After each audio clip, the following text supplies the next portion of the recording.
with optional RAID 0 SSD configurability. An RGB LED backlit mechanical keyboard lets you program each individually lit key to create customized key maps that switch seamlessly between games. With 2.5mm travel and in-key rollover, you can take out your competition with more accuracy and precision. Designed for extreme immersion, DTS Headphone X technology comes built in for surround sound experience that puts you right in the middle of the action. With the addition of a VR headset, gamers can step inside a completely immersive world for an elevated gaming experience. Single-panel access to key components makes serviceability and upgrading easy, so you won't be sidelined or held back on your road to supremacy. It has a brushed aluminum finish on an armor-like chassis. A jet fighter-like construction with hidden lift hinges ensures you're always at the ready. And with striking lighting effects and see-through window to components, others will know too. Unleash your fiercest gameplay anywhere with the extreme performance of the new Omen X laptop.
They say gaming is easy.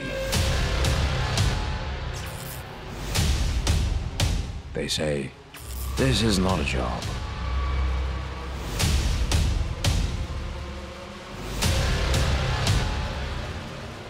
They say it's a waste of time. But we kept at it. Got better.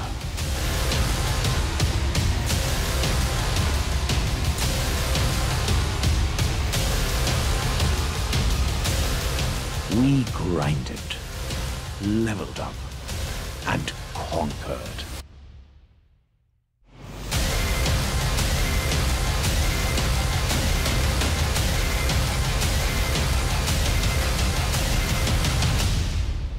We are gamers.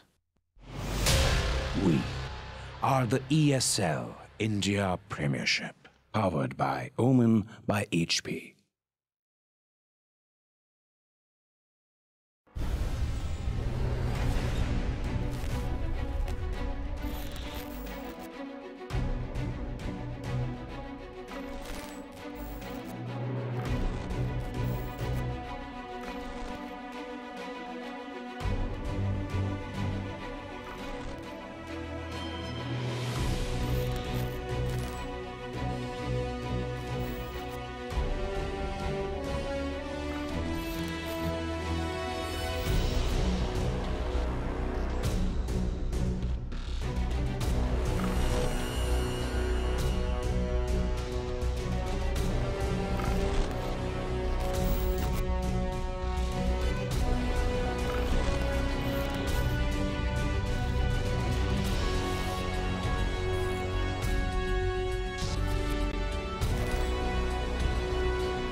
That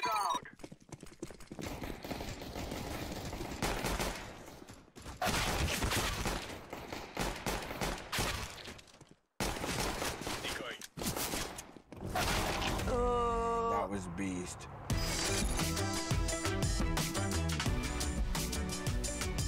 Game, record, and stream without compromise on Intel Core i7.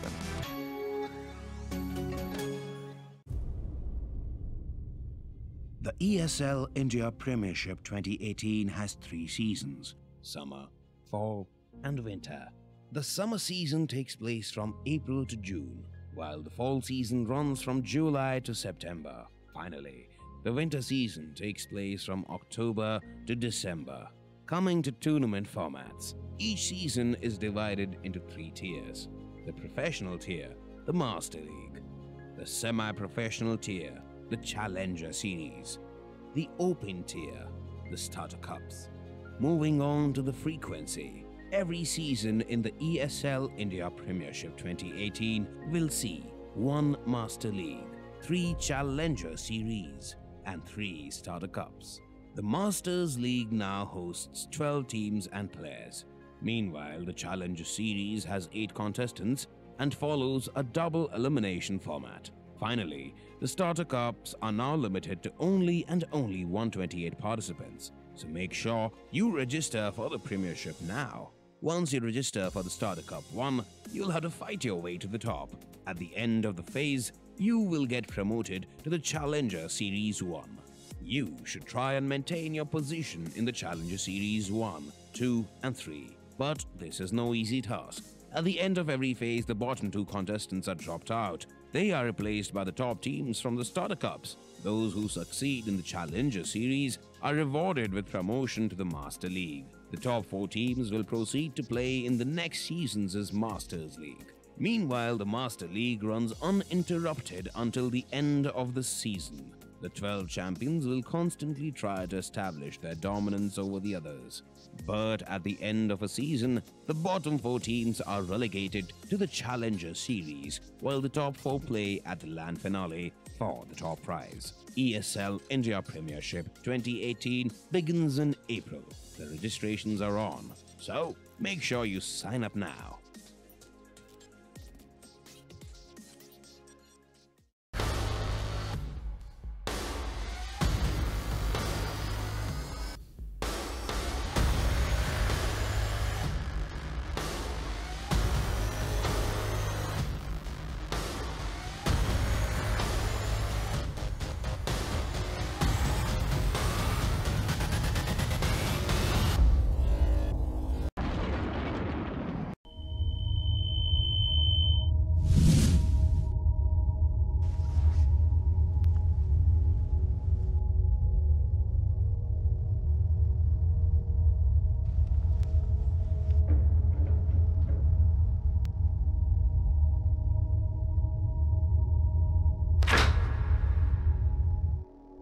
Turn around 3 times.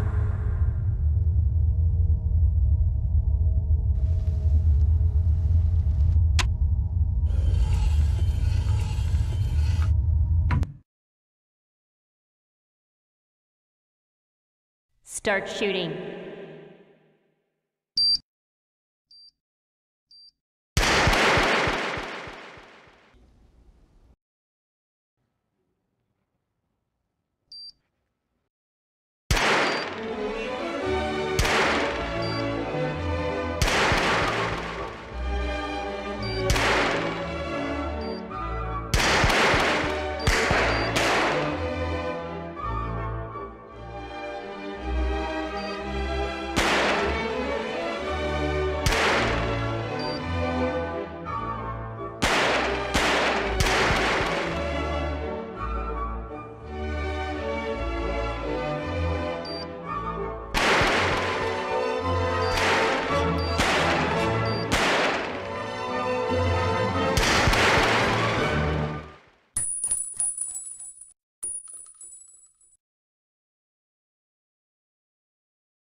This is the first ever Omen X laptop for gamers that go to extremes.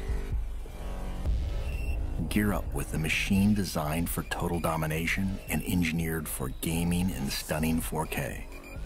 Equipped with the latest Intel Core processors, it gives you the power to be relentless.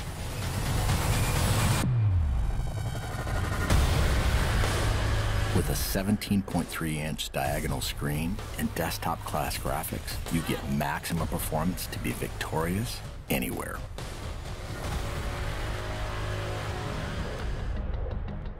With multiple fans and large exhaust vents, heat is transferred away from critical components for dynamic overclocking. Ramp up boot times, game loading, and overall system responsiveness with optional RAID 0 SSD configurability. An RGB LED backlit mechanical keyboard lets you program each individually lit key to create customized key maps that switch seamlessly between games. With 2.5mm travel and in-key rollover, you can take out your competition with more accuracy and precision. Designed for extreme immersion, DTS Headphone X technology comes built in for surround sound experience that puts you right in the middle of the action. With the addition of a VR headset, gamers can step inside a completely immersive world for an elevated gaming experience. Single panel access to key components makes serviceability and upgrading easy, so you won't be sidelined or held back on your road to supremacy. It has a brushed aluminum finish on an armor-like chassis. A jet fighter-like construction with hidden lift hinges ensures you're always at the ready. And with striking lighting effects and see-through window to components, others will know too. Unleash your fiercest gameplay anywhere with the extreme performance of the new Omen X laptop.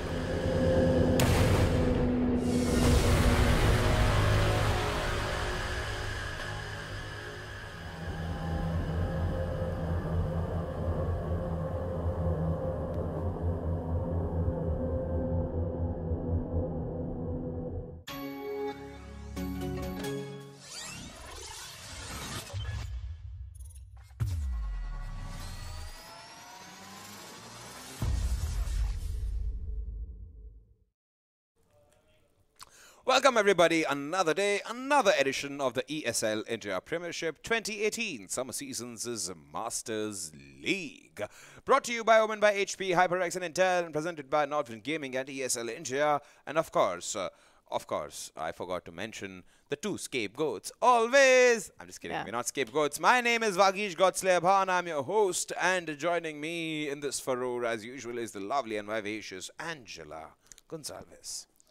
Angela Gonzalez. That I've never heard that one before. Yeah, I mean, I refuse to call you Zara. Yeah, that's true. Everybody refuses to call me Yeah, Zara. because like sometimes I've seen it happen. I've seen people confuse you. So if you're Angela, who's Zara? Yeah. Like it's like Golmaal hai going to play in somewhere in the background. It's like you are like Sunil Shetty. I'm like Akshay Kumar. Like ye dal mein kuch kala lag raha hai babu bhaiya. Well, ladies and gentlemen, as usual, we have your daily dosage of Clash Royale, Counter-Strike Global Offensive, DOTA 2, and all of them some really action-packed games. In fact, let's begin today's session with the Clash Royale. We have two very interesting players lined up. Let's introduce them first, Andy. Definitely. Yeah? So let's start off with the first player, Deepak Mehu Mehta.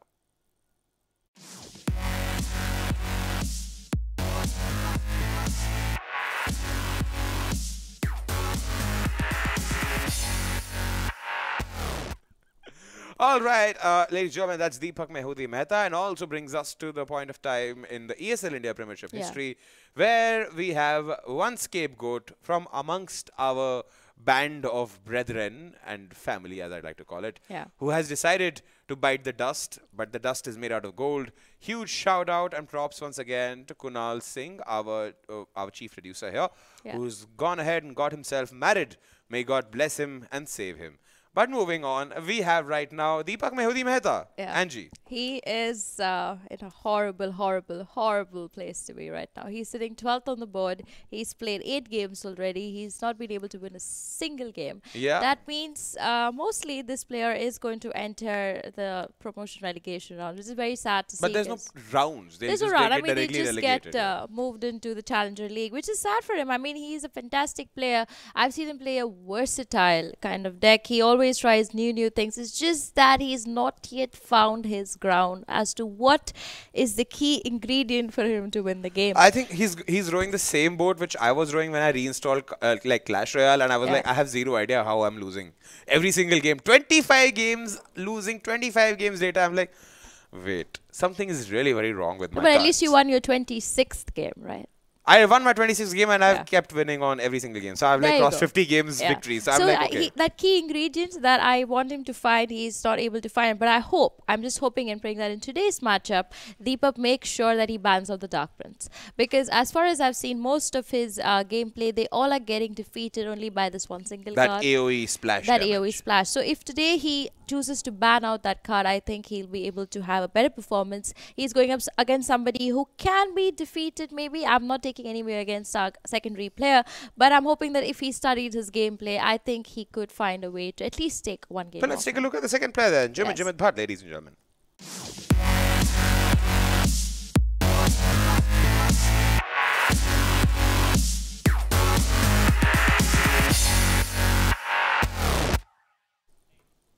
All right, ladies and gentlemen, that's Jimit Bhatt, the guy with the mullet. He's got a mullet. Look at his hair. Like इतने लंबे बाल अगर मैंने रखे होते ना मेरे पिताजी ने मुझे outer space में launch कर दिया होता. He looks really upset with the crown though. Yeah, he's like, you know how he is. You've seen those grumpy cat memes? Yeah. Like just put that, Photoshop that crown on the grumpy cat. That's Jimit Bhatt. No offense to you, buddy. You know I love each and every one of you Clash Royale players. He looks fantastic without the crown. It's just that he's just very upset with the crown. I'm very interested in knowing how his parents have allowed him to keep such long hair at such a young age. It's not really that long. You have not seen his hair is like till here. He's like, look at this. Look where his hair is. Oh, he's okay, like Akshay Kumar from the 90s. I haven't seen. But like, I swear, if I take out the glasses, he'll be like, not even Akshay Kumar, he's like Sunil Shetty.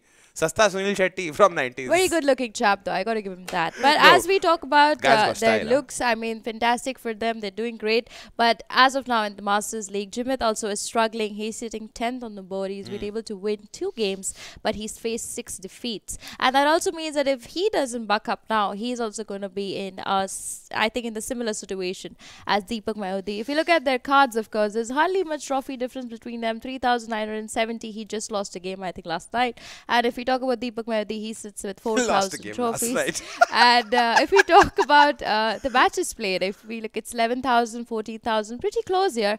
Most of their stats are pretty similar. Pretty similar. In fact, I'm very interested to know how they're faring in the new update, which Clash Royale, the Rascals card. I'm very interested to see, is Rascals now in competitive play? Can you use No, them? not as of now. I don't think it's still not out. It's come in the news. Yeah. But I think in another 2 I saw the days, gameplay video. It's come. rad, dude. Yes, it's pretty rad. cool. So me and Virkoholic were discussing how this is like, oh no, this is like a knight with like 2 archers. I think it's going to be like a 9 elixir card. I haven't yet played the challenge. There's a free entry challenge that you can play for the card. I haven't yet played it, so I couldn't give you more information. I can't play it yet because I need to be at King level 8 and I'm like just halfway at King level 7. I'm like, dang it, I can't use this. Another month and you'll be there.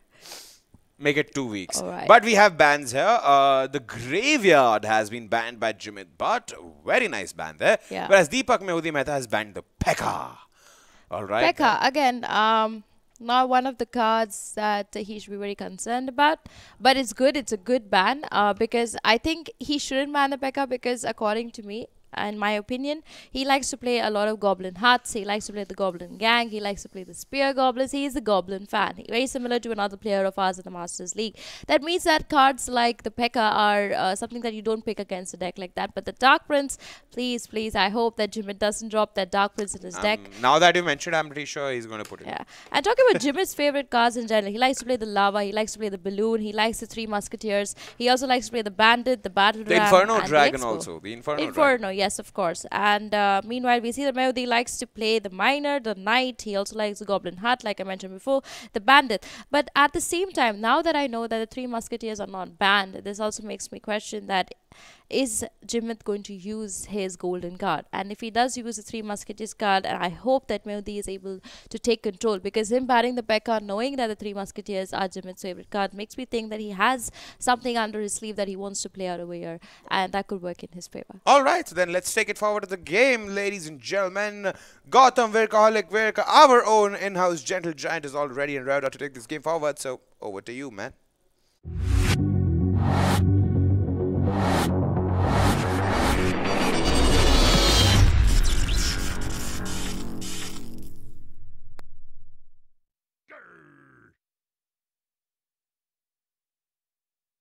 Torch of Clash Royale that I've gotten a hold of now, and we are going to be taking this torch forward from here onwards. We have Mehu versus Jimit, and guess what? Jimit is using the Three Musketeers. I absolutely adore the Three Musketeers, and you know, I actually have to wait and get a couple of wins, and then I have to wait because you know how Clash Royale do, because they'll start countering your deck left, right and center. Guess what? Everyone has a fireball, and everyone has this weird you know, executioner. All of a sudden, like, every single person has the counter to your deck, and it gets really annoying sometimes. Clash Royale is unfair at times. It doesn't want you to win over and over again. It doesn't want you to collect the crowns that you want. However, looking at this game, you can see Lava Hound uncontested. This, you know what, now you know how long it takes to kill a Lava Hound if you let it come and just simply touch the tower. And you saw that it brought it down to 1400 health, and the lava pups did some extra damage. There was some distraction coming in for the lava pups. They kind of followed the goblin around for a bit. However, guess what? Mehu does not like the elixir collector. He's like, I dislike that elixir collector. I will not let it live. I am going to make sure that it goes down. But Jimit is like, I'm going to do everything in my power to make sure that elixir collector stays there, because he needs the elixir for this exact push that he's doing right now. He needs the elixir to be able to fund this this army. I was gonna use a really bad name, you know, I was gonna use a name that I should not have used, and I have not used it, so no one will know about this. And guess what? The Musketeers are there shooting at the Lava Hound, uncontested. The Lava Hound will not make it. However, look at the right hand side. Musketeers taken care of by the bats. However, still a sliver of health that Musketeer has managed to destroy the tower. A minion horde coming on the left hand side to help, but Mehu just looks like he's in a lot of trouble. That MVP Musketeer is still shooting at the main tower. I think he's going to single-handedly bring it down. That is an MVP Musketeer right there, closing the game, bringing down the Princess and the Crown Tower, giving Jimit a 3-star victory of with a 1-0 lead of this best of 5. So great job, Jimit. But Mehu not having the greatest luck in the Masters League so far. He's actually quite low on the standings. I think he's at 11 or 12 maybe, or maybe production can just give me that number. I don't need to see it on the screen. Yep, he's on 11. He's pretty low. Or in any case, I'm still not getting an update from production. However, he's pretty low on the standings. Mehudi's not been doing so great. And we need to make sure that actually Mehudi needs to make sure that he does well in the matches that are ahead of him. So in any case, that was a... Oh, he's 12. Wow. I just got an update. 12 is the number here. Mehudi at the last point right now. Not the best we have seen out of Mehudi lately. Mehudi has been doing great, had been doing great in the last year's Premiership. And but however, not having such luck. Maybe he has distracted. Maybe he got... I think Angie told yesterday that he's got a job. Maybe if Angie gives me a thumbs up, I'll know that that's actually true. However, Angie's not listening to what I'm saying. However, coming back into the game, enough about Mehudi's reasons for him doing not so well in the Master League this year. Mehudi has opted for his the deck that he absolutely adores. We saw him using this deck yesterday, even though he lost the game. Let's see if he can come out successful here. He's using the Goblin Hut and what are these guys called? Wow, the names completely skipped myself. It's the Barbarian Hut, actually. So he's using the Barbarian Hut and the Goblin Hut. And he's going to be using a spawner deck. And you can see that Jimit is really like, okay, sure, you're using this. I'm going to elixir up. And now he needs to worry about this Expo and this bunch of units that have kind of taken over the field at the moment. A lot of back and forth happening. The Expo still alive and still hitting. Will the Expo connect to the tower? Not yet. A lot of units being dropped and Jimit is getting overwhelmed. Finally, the Expo connects on the tower and look at the damage that it will bring here. And it's still connected to the tower. There's no zap available. He's going to take this tower down fairly quickly. A nice log coming in. The tower saved with only 300 health remaining. Mehu off to a great start in this second match of best of 5, and he's going to be pressuring his opponent, and I guess he's realized what his opponent has. However, Jimit spending so much elixir defending against these units that he's not able to collect enough elixir to put down the 3 musketeers, and I think now more than ever is the time that the 3 musketeers have come out aggressively, putting them right in the front. Probably realizes that his opponent has a fireball, and here comes the fireball. These guys still alive and zapped away thanks to the electro visit there, who will be distracted by the bats. And let's look on over to the right hand side. We see the musketeer still alive, still shooting. The Royal Ghost is here. Log comes in to clear that part out, and another set of 3 musketeers have come on the floor here. So another big push, another attempt to make something happen, and that Eve is coming in, destroying a lot of units there. However, the bandit's still alive, the musketeer still alive. The fireball on the right knocks the 2 musketeers down there. Finally, Mehu taking some damage, but however, the lead right now is fairly strong in Mehu's favor. That the tower is fairly low on health. He could eventually log it down. He could eventually fireball it also. He's already logged the musketeers, so he could fireball to clear them out as well if required. However, using the fireball defensively on the left hand side, the Royal Ghost still alive, will be coming in doing some splash damage. That's one of the good things about the Royal Ghost. The splash damage really helps out in clearing out a lot of units. Mehu completely in a defensive mode right now, needs to figure out what he wants to do. Not able to plant down more spawner buildings there because the constant pressure that Jimit is putting on him. He needs to keep rotating some of these key units to make sure that he has good defense, but finally able to close the game. Fairly angry about this. Maybe Mehu's taking out some anger on Jimit for for that devastating loss in game 1. And Mehu has evened the score. 1-1 is the score of this best of 5, and things are getting heated up now. It's going to be quite interesting seeing what this best of 5 has in store for us. And we are going to be going into the next game fairly soon. Alright. Let's get right into the next game. So this is game 3, guys. As you can clearly see, score 1-1. Let's talk about the ban cards here. P.E.K.K.A, a great ban coming in. Especially now considering the fact that Mehu is going to be pushing the big expensive golem deck there. However, Jimit has the right answer for it. He has the Inferno Dragon. Baby Dragon and Inferno Dragon will be meeting up in the middle. A nice rocket coming in, not only damaging the main tower, however also damaging the unit alongside. Defensive Dark Prince coming in will be able to hold, and defensive Royal Guard also coming in, clearing that push out completely. Off to an even trade, decently even trade there. We will see now how Jimit responds to what Mehu has. I think Jimit will quickly realize once the golem comes out that he can pressurize his opponent by pushing a lot of units right on the bridge, which is called bridge spam, and which will ideally get him a victory there. So a lot of air units right now. Mehu needs to figure out how he's going to stop this big push that's coming in the air against him. Inferno Dragon taking care of the minion, the mega minion, and doing a fair amount of damage to that baby dragon as well. So here comes the big reveal. The golem is out, and Jimit responds with a counter push on the left hand side. A nice defense by the Dark Prince, however quickly taken care of. And what Mehudi now needs to figure out how he's going to stop this push, and what he does with that is that he brings out the Royal Guard to stop that. And but what's the answer on this Inferno Dragon, which is just eating through these golems and now eating through the golemites as well. A very good defense by Mehudi, a nice tactical approach to the situation there by Mehudi.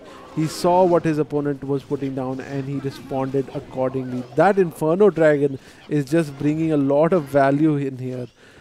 He's ate through a lot of units of Mehudi, but eventually getting some damage on the tower as well. So now Mehudi needs to respond.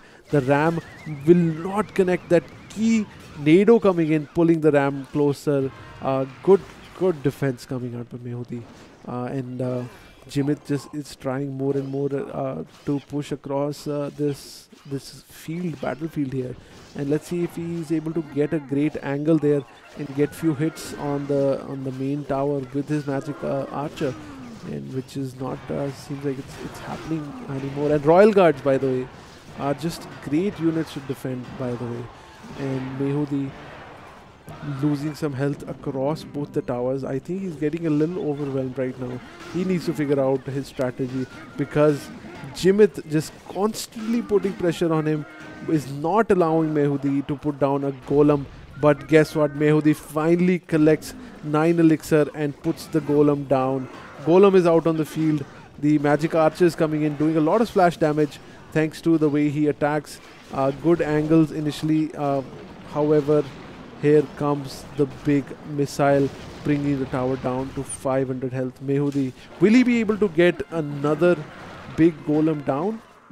We are into overtime right now. Will he be able to save that money? Will Jimit let Mehudi actually save that elixir to put up a counter push? We will find out very soon. And I would actually like to see Jimit, if possible. Oh, you saw exactly what happened there. The tower was low enough. I think anything lower than a 450, you are a guaranteed kill on the rocket. And that's how Mehudi finally makes a comeback, and he's in the lead now against Jimit Bhatt. Mehudi finally coming out strong in this best of 5. He has the lead, and we are actually going to wait and see if Jimit can make a comeback. Otherwise, this is going to be a well-deserved victory by Mehudi, because he has not been doing so well. As we previously discussed, he's not been doing so well in the Premiership so far. So let's get into the next game and let's find out if Deepak Mehudi Mehta is able to finally get decent points on the table here. And let's see. Mehudi opting for the Lava Loon deck. It's quite an interesting deck. Does Jimit have the right answer for it? I think he might just have the edge here. We see that he has a spawner building. We see that he has a goblin here, the dart goblin, which will be great DPS into bringing in to defend against these big pushes. And Mehudi has an excellent starting deck also. Look at this. This is ideal situation for him. He's got the right amount of units, but good distraction on the balloon. The balloon actually pulling towards the left. Will not be able to make it to the main tower. Here comes the lava puffs. Lava puffs. Not puffs. What am I talking about? Puffs. Lava puffs are here. They do fairly decent amount of damage on the tower, bringing it down to 1400 health. Mehudi quite successful in his first push there. You can see Jimit having that slight lead of a single elixir against his opponent. Now Jimit's time to reveal his big card, and we will see how Mehudi reacts to this. Because is he gonna punish Jimit by saying, "Hey, I'm gonna push in the opposite direction. We'll see how your golem does," or is he gonna defend against it? So there you go, big push coming on the left. The balloon is also out. The Royal Guards are there to tank the tower initially. The balloon will not be able to make it. No, he makes it. Does the one splash damage there and does death damage also right after. And guess what? Golem now in Mehudi's home. And Mehudi defending pretty well. They've split into the golemites, will not be doing as much damage.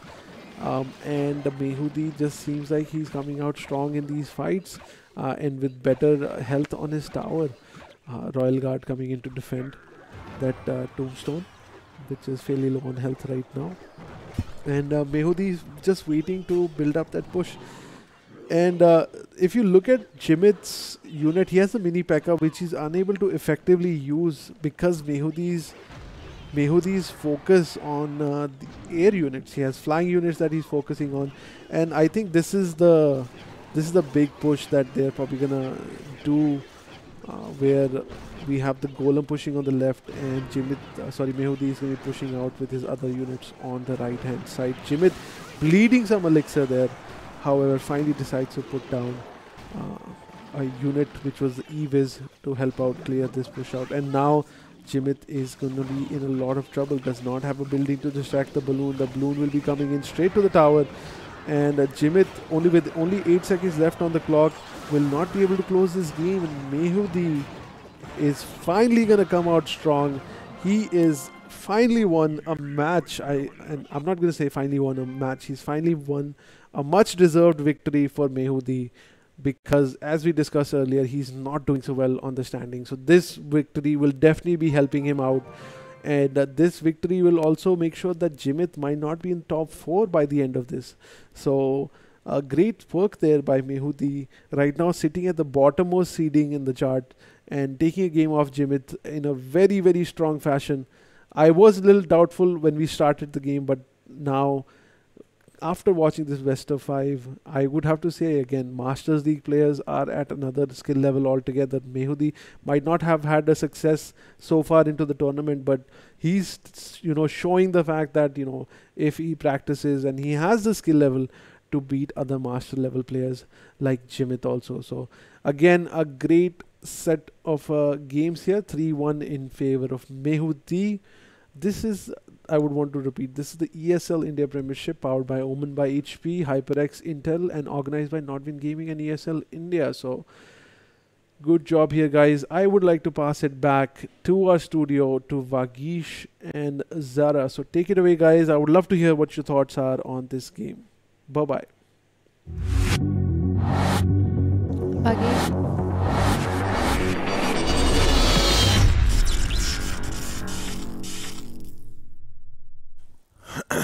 Well, ladies and gentlemen, back again to the studio segment of the ESL India Premiership 2018. Deepak Mehudi Mehta reigning supreme. Yes, finally, that's a very, very needed victory for him on that board. I like the 3-1 scoreline. The guy knew his limitations. He knew exactly where he could go wrong and chose not to go wrong for a change. Yeah, and more than that, I think he sat on his very comfortable chair today and was like, all right, you know what, I'm going to actually play this seriously. I'm going to use my head. I'm going to be patient. I'm going to make sure that I know what I'm playing and what I need to do in this game.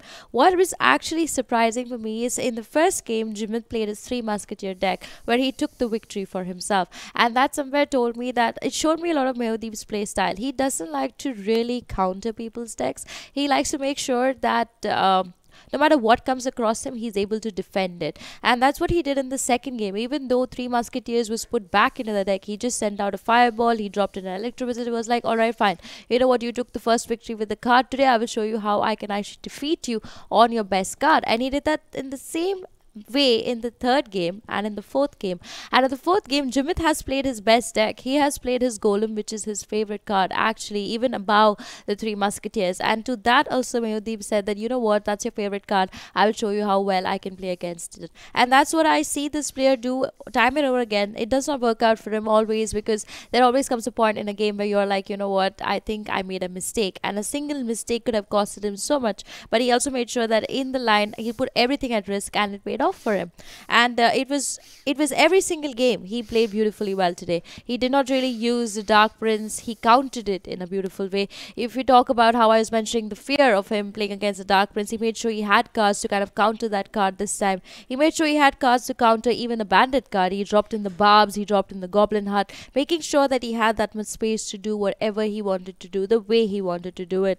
And there was a game, I think yesterday or day before, which he played, where he had done this combination of the balloon and the lava, and it didn't work out for him. And I was thinking back then, you know, I wish he hadn't put such high elixir cards together. It would not work for him. But today he very clearly showed me that it definitely can work. It's just how you place the combination, and it's about how much elixir you can count, and that comes only through a very experienced player. and he's sitting in the Master League shows a point too, that he has the experience. It is just that at times he really doesn't know what is coming at him. It's overpowered. Yeah, I think just sometimes he gets a little too confident, and that causes a downfall. But sometimes when he just sits down and he's like, you know what, I'm going to win this game, he shows us some beautiful Clash Royale being played by him. True. Well, ladies and gentlemen, that essentially, if you look at it, is our Clash Royale segment from the ESL India Premiership 2018. By the way, all of this hullabaloo has been brought by HP, HyperX, Intel, peeps at Northern Gaming, doing the best, presented to you. Kunal is back, everything's sorted. Gotham happy, Saurav happy, everybody's happy. Kunal is back, everybody's happy. And also, this is that Kunal's not just back. Kunal's gotten himself married. Yeah, he's got upgraded. I don't know, man. Like, I just want to I want to share the joy, but also try to do ungli with Kunal. It's like that. It's like that frenemy zone I have with him. But that, ladies and gentlemen, effectively ends our CR segment. We'll be back again soon after this short break with CS:GO, and of course, I'm presuming Mamba Senior will metamorphosize soon enough. Yeah, Angie's fed up of doing CS. Call Mamba. Well, I like his glasses. I like how he also sits down with his glasses. Yeah, that's for solidarity. You should also wear them. You know that, right? Glasses? Yeah. It's called spectacles and sunglasses. I think I'll just call them glasses. Let's create a spectacle after, wearing spectacles. That.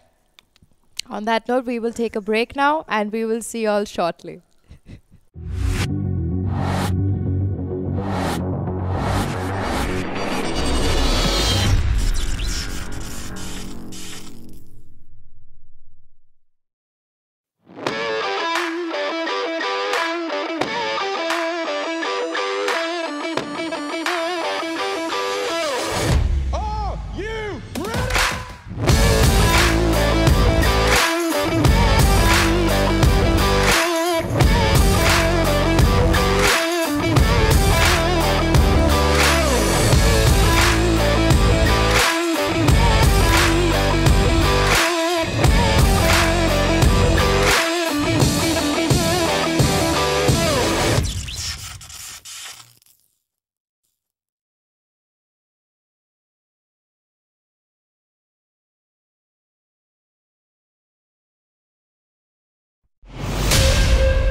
They say gaming is easy. They say this is not a job.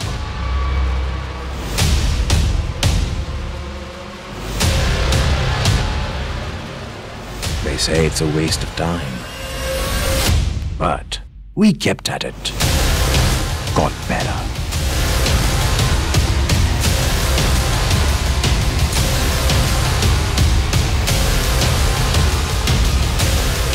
We grinded, leveled up, and conquered.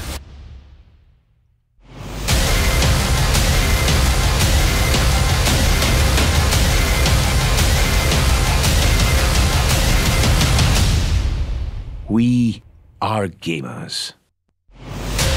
We are the ESL India Premiership, powered by Omen by HP.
Game, record, and stream without compromise on Intel Core i7.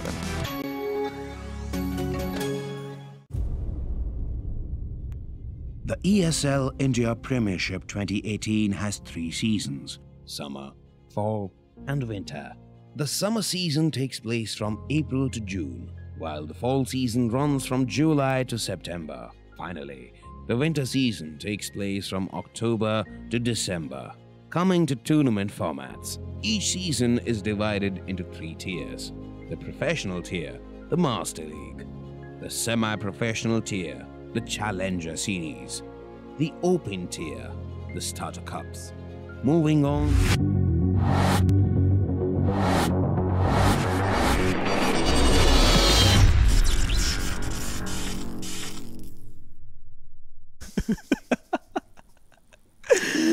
You naughty, naughty boy. Oh boy. You naughty boy. We're not letting the team know about that.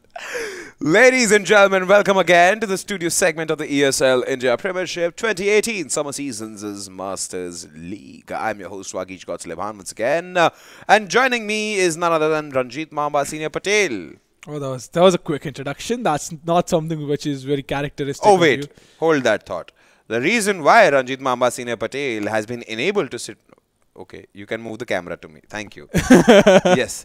So, the reason why Ranjit Mamba Senior Patel is here joining me, and also I am here, is because we have some really good people who are ensuring that people like us can present esports. I'm talking about Omen by HP, HyperX, Intel, people like them who have come together, joined hands with Northern Gaming and ESL India to present India's largest Open League tournament with a prize pool of 1 crore rupees. I mean, if I was a pro gamer, I would not be here. Well, that would... I mean, yeah, I guess. Where are your glasses? Oh, I forgot my glasses in the PC. Can we have today. the floor manager to get the glasses, please? No, it's in my bag. You won't be able to open it without me. Why? What's in your bag, Mamba? A lot of things, buddy. I have computer organization book which I'm carrying with me. Mamba. I'm not even kidding. Dude. Like I have books which भाई I carry with जिसका myself. नाम में ही सांप हो तो समझ लो कितना सांप सीढ़ी खेलता है लड़का. But moving on, ladies and gentlemen, we have a CS:GO match now. It's going to be slightly different today because we earlier had a match schedule for you guys. It was between Malhar versus Wackband. But sadly, that match cannot happen today because apparently... Malhar is supposed to go... No, one of the players from Malhar is going to yeah, go so they're going for optics tryouts, optics right? tryouts Yeah, in they're going for optics tryouts. antidote. And we at ESL India Premiership, we believe that the player comes first, always. We put the player first, always. So we believe that it's beneficial for their growth. It's a great way to, move them forward in life, make them move forward in life, facilitate them. So... we told them, okay, you know what? You go do that. We have a match. We have a recorded match, which was not made public, but we will make it public because, well, transparency, RTI, everything can be put aside. It's esports. People need to see the sports they love. So we have a match between Team SRA and Team Intencity Pune 5 lined up for you guys. Both teams literally at par in terms of skill level. Not that I'm questioning the skill level. It's just that both are in the Masters League A. Both are great. SRA has beaten Brutality. Intencity Pune 5 has shown Entity Gaming the door once. They both know how it is to topple giants, but will these two Goliaths be able to defeat either one of them? We'll know that soon enough, but right now let's quickly take a look at the teams first, Mama. We'll come back to you and your analysis. I know. Look at his face. Look at his face. Look at this guy's face. He's like, how can you do this to me? Yeah, how can he pretty much give the entire post-match analysis segment, but that's all right. It's okay. I mean, yeah, sure. Sometimes a little less analysis, a little less conversation, a little more action. No. Yeah, I mean, we did Presley, it to be 16-10, 16-8, so it's completely all right. Anyway, let's just have a look at the teams first, and then we'll talk about... Nah, I'm not taking anything. Just give me your arm. I'm not going to do anything. There. I'm not Xerxes. Oh, for people wondering who Xerxes is my cat. And son. And useless. Actually, anyway. Let's move to the teams. Yeah, let's move to the team. Team Intencity Pune 5.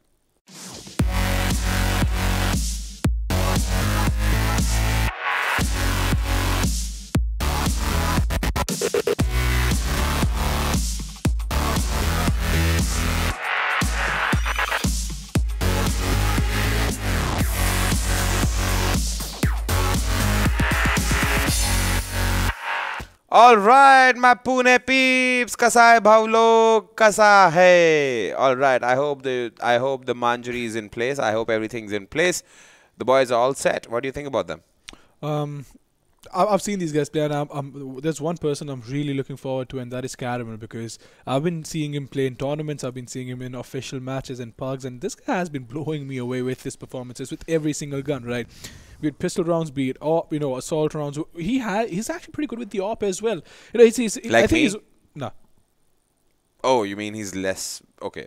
I get it. Okay, sure. Continue. That was a nice save, but no, he's better than pretty much all of us right now, because he has been putting in a lot of hours, and the thing that impresses me the most about him is the fact that it's not just his versatility, it's his consistency as well against better teams. The form, yeah. And it's mental fortitude as well, which is really nice to see, because when you're playing against teams like Brutality or be it Entity Gaming, right? It sort of gets you ahead, and Caramel never lets that thing get to his head. So that is something I'm really looking forward to. Great. So let's take a look at the opposition team. Slaughter, Rage, Army.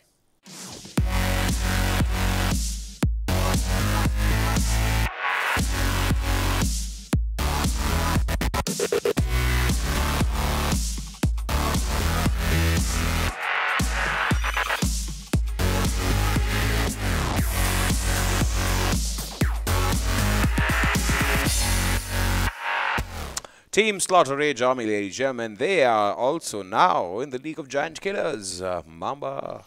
I've been seeing them play as well, and I think they're a little inconsistent, because we've seen them. We've seen their performances against better teams, and they've just been a little too inconsistent. And it's like I love production, because they sensed what we were about to do, and before I came in. So for those of the guys who did not realize what just happened right now, so Akish has a habit when there is the camera on me, he makes weird faces, so I laugh on the stream, right? And I talked to my production crew, and I told them whenever he's about to do that, just switch to the center cam so he cannot do this. And this is exactly what it does. This is exactly what it does. I need someone to clip it. And no, but jokes apart, getting back to it, yeah. I think both of these teams, the players. Caramel on the other side, we have Affleck, Guru as well. Guru has been around for quite a while, and he has. I remember about 3 or 4 months back, he was playing for a different team, if I'm not mistaken. In fact, I believe Afflex has also done real well in the past. So all of these guys, right? All of these guys, Major as well, MGR. All of these guys are known to the community. They're not no-namers. They are, there are players like Hunter, Excali, all of these guys, and there are players like Caramel, Major, and Guru.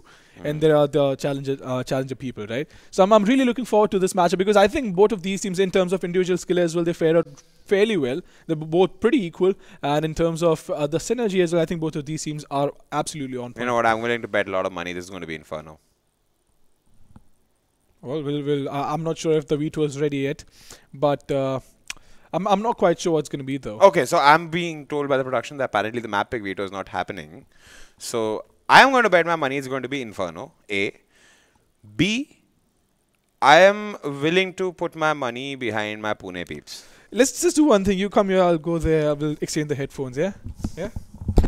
No. Just say it, buddy. Just say it. No, see, man, I also like certain teams. I have a choice. Let me make my choice public here. Hello. Arey, bhai. All right. No. So I agree with you, Mamba. I agree with you when you say that both the teams are somewhere meeting at neutral grounds there when it comes to skill sets, when it comes to strategy, when it comes to thought process, and players, of course, individual skill sets. Not discounting that. So that is going to be a lot of those are going to be the factors which will decide which team is going to reign supreme. Mamba, I need to know your predictions. I think this is a little risky match for me to predict, because I think it's going to be a fairly close game. Bol de sharma mat. No, it's not about me being shy. I just think both of these teams are, and since we don't even know what the map it is going to be on, right? Pick anyone. What is this? He's just being like certain governments, but nah, there's no point. I'll tell you why. He touched. I have camera proof. He touched this hand. This hand was team SRA, which is not going to win. I'm fairly certain that is not going to win. No, with the amount of confidence. So, ladies and gentlemen, let me tell you, there are two kinds of very similar creatures. One is called a chameleon. The other is called Ranjit Mamba Sina Patel. The only third creature which came close to Ranjit Mambasina Patel was Loki from the Marvel Universe because, hey... Oh, the god snakes. of mischief. Oh, well, Loki just betrayed me 3 times in the morning. He knows how much I like snakes. I was like petting the snake and suddenly turned into like Loki. It reminds me of that one dialogue. My undying fidelity. Undying. Give me your arm. Let's just get done with this. I think we're just going to move into the match because the casters are ready. Yeah. Adi and Blair are ready. So then Blair Wahing Bum is ready. Oh, I'm dying I think to it's meet just this man. Blair, if I'm not mistaken. So then Blair Wahing Bum. I mean, no. I mean, I think it's only Blair who's casting today. Are you sure? I'm positive about Is he that. doing a metal solo here? I'm not sure. Is it I'm not like sure. Iron But you know what? Maiden's We'll Eddie find the that out. Head's We'll find that anniversary? out. PCR is not giving us information on that. So Forget PCR. You know what? Let's go YOLO on this. Let's leave the PCR out. It's just you and me on the table. It's just the cameras. They can't cut to break unless and until we tell them. So Mama, you know this is our playground here. They can't do that. So I'll need to know this. I need to let the people know this beforehand that PCR threatened me that they'll put the bumper in 10 seconds. So know where the bumper came from. We wanted to give you information. 1, roll it. Okay, so since we wanted to give you guys information, PCR is inhibiting us from giving you further information. But Mamba, more about the game. How do you think this game is going to fare out? Who's going to stand out according to you? Let's find out. Fine, let's go to the game. Fine, dang it. All right, let's head off to the CSGO game and see what's in store for us.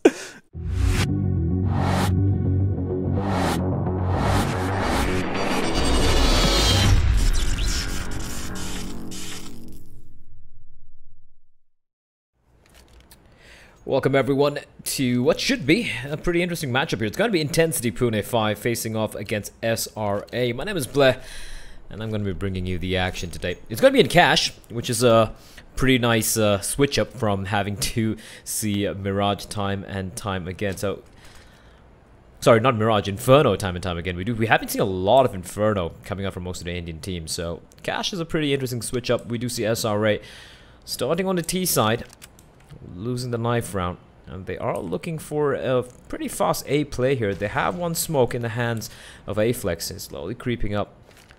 Smoke primed and ready.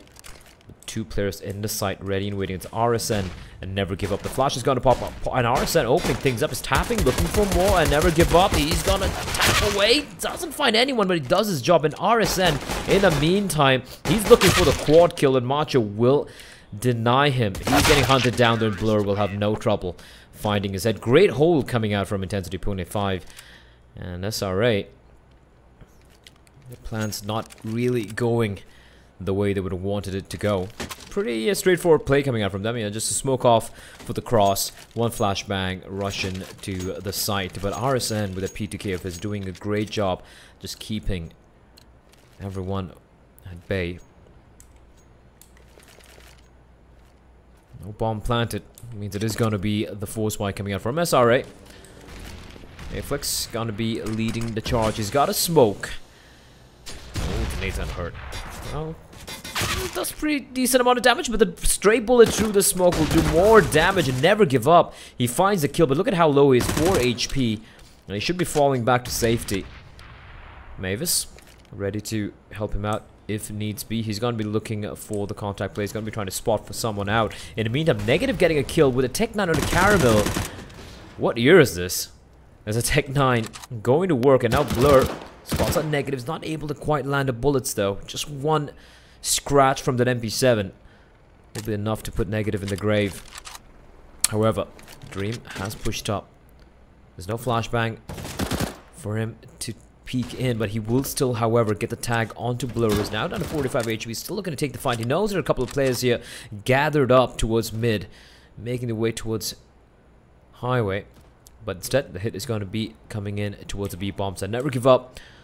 He's got a lot of work to do. Has 4 HP, and he's not going to help his teammate out. Instead, he's going to allow him to cross on over, and that's going to allow Negative to find a beautiful headshot onto Mavis. And all of a sudden, things have turned around. SRA have the man advantage. They have the guns as well, the MP9 and the UMP. And Dream, he can just wreak havoc here. He's got full HP. He's got Kevlar and helmet as well. And now this retake is going to be coming in. Nade is not going to be that great. However, a team nade, that's going to hurt. Blur Has to go for a play here. The Molotov not quite burning the player alive. Negative is still somehow alive. Macho is going to peek out. Perfect peek from RSN. He's got a lot of work to do. He finds a frag. He doesn't have a kit. Finds a second kill as well. He's going to tap the bomb. And Dream, he's got all the time in the world to play with this. He's going to go for the wide peek. But there's no time remaining. And that is going to be the round. Oh, there was a kit as well. That is just going to be heartbreaking. Miscoms coming out for Intencity Pune 5. And SRA, they're going to get a first round on board. On the back of a force buy. The AKs come out. Should be seeing some SMGs as well in the hands of Dream and Aflex, maybe a Mac 10 or even a UMP. And for Intencity Pune 5, I think just might be seeing a full eco here. Or no, they're going to go for the force of their own. If they'd gone for this eco, they'd have got $1,900. That would be enough for a kind of a lightish buy. And yeah, this is strange. So they have pretty much gone for an eco on almost all the players, except for Never Give Up. He's gone for the Deagle Armor buy. He's gone all in, while the rest of his teammates are just stuck with P250 and a couple of CZ. So early confusion coming out from the CTs. Mavis playing towards Jacob, but that vent being broken is going to distract Never Give Up. That's going to allow Aflex to get way more close with Macho. Meanwhile, getting all the kills at will, and Aflex will strike finally. Spots out Never Give Up as well, and he's just dancing around with him, just baiting out the Deagle shots, and Never Give Up does find one, but he will be taken down by the Guru. SRA will lose just one UMP. That's going to be a pretty clean round. They're going to be happy with that, because for Intencity Pune 5, it is going to be buy time. But Never Give Up going for that force buy means he won't be able to join his teams with the rifle, the rest of his team with the rifles and the arm. Instead, he will probably have to go for yeah, just a UMP buy, while the rest of his team will have some a little bit to work with when it comes to their arsenal. But the fact that they've invested so much in these M4s, like you can see, Blur has got nothing. He just has the M4 and is already tagged on to 50 HP. That's a horrendous start for him. Caramel with the FAMAS does have one decoy. That's it. And Blur 1 HP, as Caramel is getting hunted down as well, and he is going to be found on Macho, is going to get the kill. Macho looking for more. Blur so lucky to stay alive with that 1 HP. He's going to be trying to find something else, but Macho, he's got a perfect read on him. He's going to clear his corner out, and he finds Blur. And this is looking ugly here. Negative's going to find Never Give Up, and one player remains inside the B bomb site. Mavis, what can he do? 5 players to find, and Negative and Macho are going to double team him in the B bomb site. As SRA are looking pretty solid right now. Intencity Pune 5 will have to go for yet another eco. It will be the 4th round loss bonus kicking in if they lose this one as well. So might be seeing a few P250s, maybe CZ coming out. Or maybe not. Not too sure here.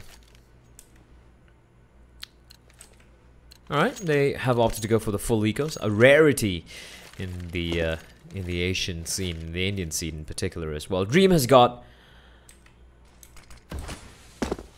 the MP7 to work with, so he's going to be looking to go on a fact-finding mission. We see aggression coming out from RSN and Caramel. As Macho and Aflex are shredding everyone. Blur is being cheeky in the smoke. The Negative is ready and waiting, and he's taking a lot of damage, in fact. And it's going to be RSN who's going to find his head. So they pick up an AK-47, but what they do with this is they should be just looking to save, or RSN, in this case, is going to be baited out by his teammates, and he's trying to go for some exits. RSN doing some work, getting at least 1 kill, and Cameron can get the second one as well, but no, he will miss his shots. The bullets will go wide, and Macho will pick up a frag. So a couple of casualties. They do lose 2 AK-47s, but I don't think SRA are going to be too worried about that. Money's looking flush, money's looking great. And for Intencity Pune 5, here comes the big guns, the dual op setup. Blur and RSN. And the fact that they've invested in these ops means that they really don't have any money for anything else. 1 flash in RSN, that's it. Blur, nothing apart from the op on his back and some Kevlar. We're looking for a fast fight. Flashes just pouring out, and look at Guru just taking matters into his own hand. He finds one, gets traded quickly, but the trade is going very back and forth. The bomb is dropped out in the open. That is a mistake for SRA, but the double P comes in. A beautiful shot from Blur. Decapitates Dream. He's looking for more, and Blur is just going off. Arson joining the party as well. So those 2 AWPs going to work. And I'm a little surprised that Caramel's not wielding the AWP. He is, at least in my experience, he has been the CD side AWPer in at least a few of the games that I have watched of Intencity Pune 5. Instead, he's going to be with the M4. He's still yet to get off the mark. Still sitting on 0 frags. Not going to be happy with that. These two ops have been instrumental in them winning the second round. Problem is, they lost a couple of players, and if they lose this round, they're going to get reset again. And that's not going to be pretty. 3 players for SRA making the way towards Squeaky. They have Arson playing from quads. The backup's nowhere, anywhere close by, because Blur has an op, and he can easily get smoked off. So Arson has a lot of work to do. In the meantime, Negative at Macho, setting up a wall of smokes, playing distraction. This Blur, now he knows information has been conveyed. He's going to find one, looking for the second kill as well. Gets another one. He's just going off with the op here. Now the C4 trapped behind Squeaky. He's been compromised. What he can do right now is try and do something. Caramel finding Macho all the way towards mid means Aflex is all alone in 1v5. He's got a Molotov in his flashbang and that AK-47 and a prayer perhaps on his lips, but this might be a little bit too much to ask of him. Blur looking towards mains. RSN never give up. Caramel walking the flank.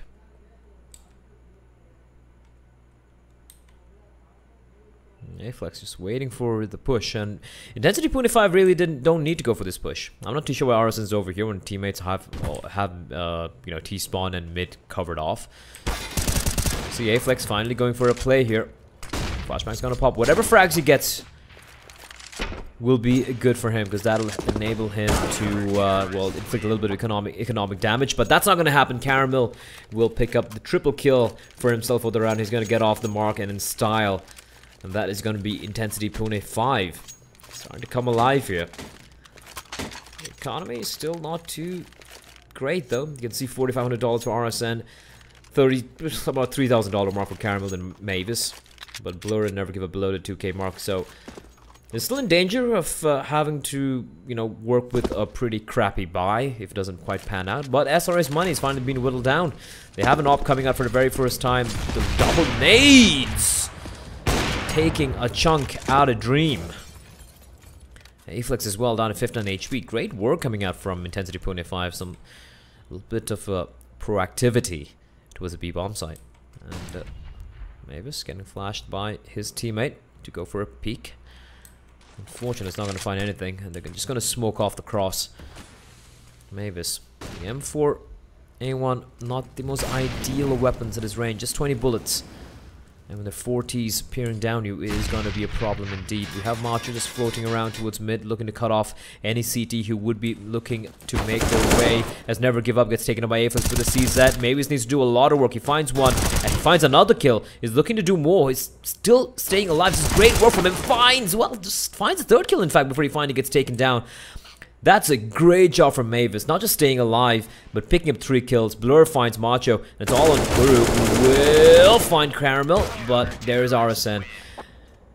Intencity Pune 5 suffering a few casualties this time around. However, there's 2 ops that's still very much alive, and they should be pretty happy with that. And for SRA, it's going to be eco territory. They haven't got the bomb down. And, okay, Guru going for the buy.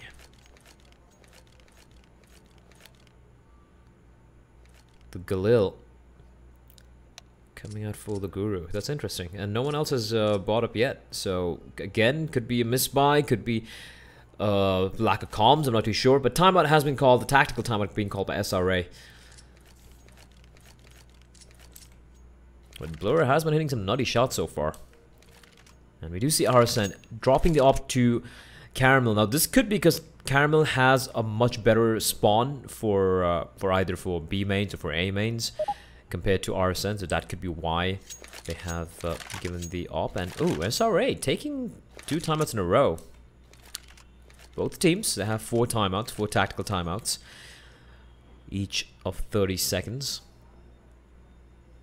SRA, they're discussing things. Or probably Guru getting yelled at for going for the spy.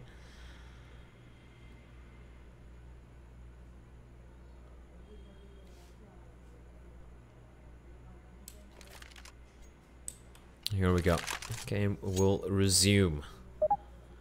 Maybe not. Another pause coming out. Okay. SRA. They're using up all their tactical timeouts here, so not too sure what's going on, to be very honest. Anyway. Hopefully this would be the last one. B2CCs are being purchased by Dream, so I think they're whatever the timeout was about, the reason has been sorted out. So we shall be resuming real quickly here. Dream sees that out. The rest of the team haven't really gone for any buy. Oh no, they're going to be committing full on. Took them 3 tactical timeouts to decide that, hey, you know what, we're going to force it up, which is curious for me.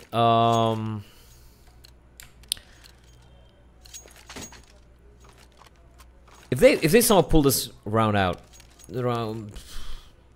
Intencity can buy. Blur can drop a gun. Arson can drop a gun. Just one player has to. Mavis will probably have to buy for himself. So it's not like they're going to break their economy. So which is why it's a curious decision from SRA to go for this buy. But they might have a plan in mind. They'll just have 1 smoke and 3 flashbangs to work with. And a nade as well. And they're taking it slow. Haven't really gone for anything too crazy so far. The one sold AK-47 hands of Aflex is just rattling off bullets through the smoke, hoping that something connects. But never give up. Triangulating from where those bullets were coming out from, and rattling off a shot takes Aflex down to 55 HP. The aim punch being quite a pain as well, and it's gonna be an A hit coming out. And RSN and Caramel. It's going to come down to them. They have 1 flashbang and a nade. Nothing else. Contact will be made. RSN finding Dream as he goes to the dry peak. You can see Caramel immediately rotating all the way towards the forklift. But in the meantime, Aflex walking out mid.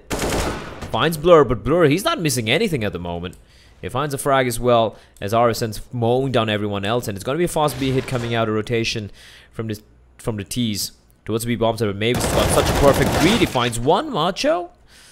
However, gets the trade in, but it is going to be Caramel who will end him. So just 1 casualty. That forced buy really not working out. And to be honest, it was a very strange buy. I mean, if they're going to be funding their way towards quads, towards the A-bomb side, you would want to have at least 1 smoke to cross on over. Instead, they just got picked apart by RSN, who was playing from that quads area.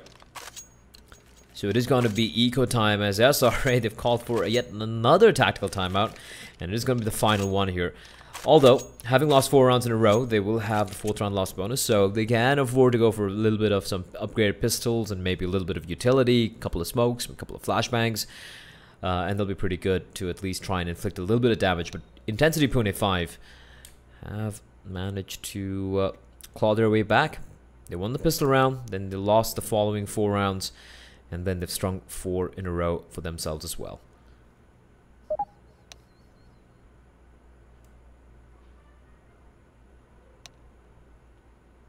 Alright, this is interesting. Intencity Pune 5 taking a timeout as well for SRA, I assume.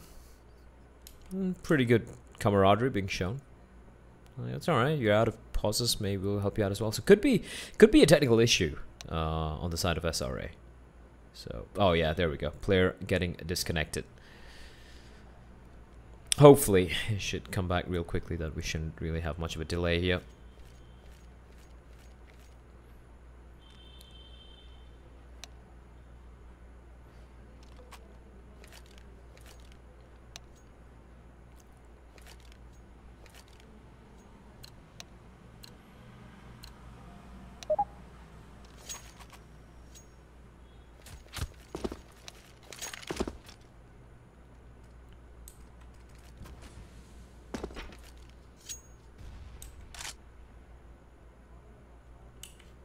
Alright, looks like we're not joining back. That is unfortunate.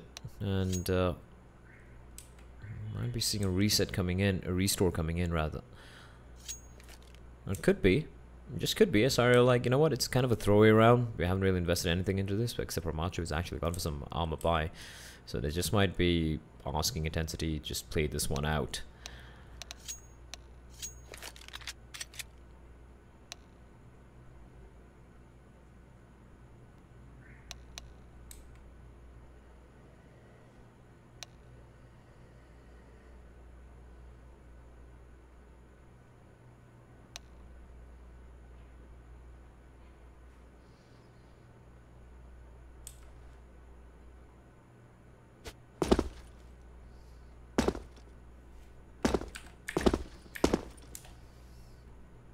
Okay, I think guys can cut this part out. Alright, cut this part out.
Do CSR, right? Having really not gone, yeah, not really having invested much into this round. They have an average about $2,000. There's a few Deagles, a couple of CZ. Macho going for the CZ and Armor buy, well, which is fair enough. It's not really giving it too much of cash for this. So they're going to be going for this B hit now. They're going for much more closer contact play, and Caramel should be careful.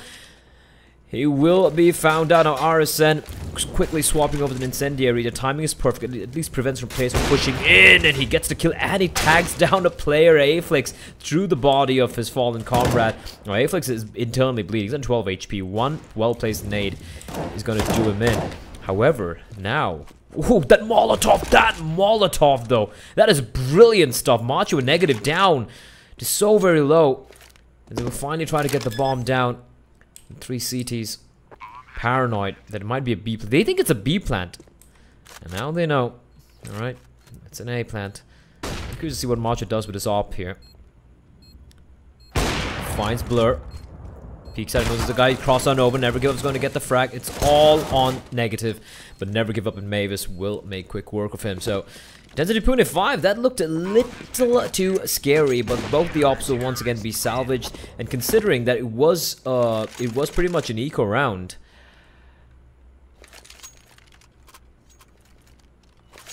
that's already going to be pretty happy with that. They not only get max loss bonus, they also got the bomb plant bonus, and they also took away 3 guns, 3 rifles from Intencity Pune 5. So all things considered, pretty much mission accomplished. The only thing better than that would have been if they actually got the W. So here we go.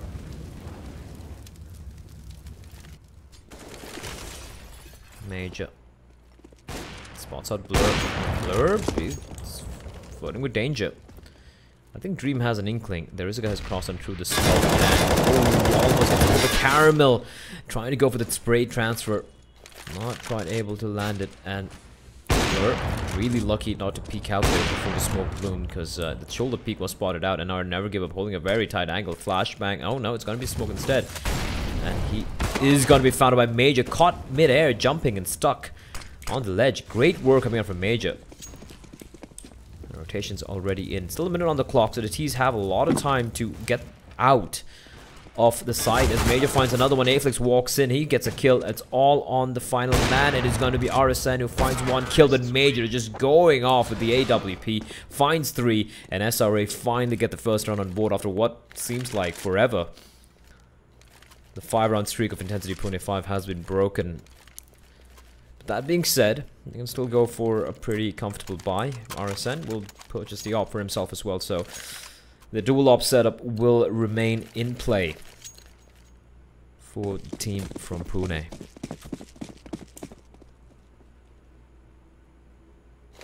Alright, for a moment there I thought I was afraid Major timed out. Molotov preventing anyone from regressing out.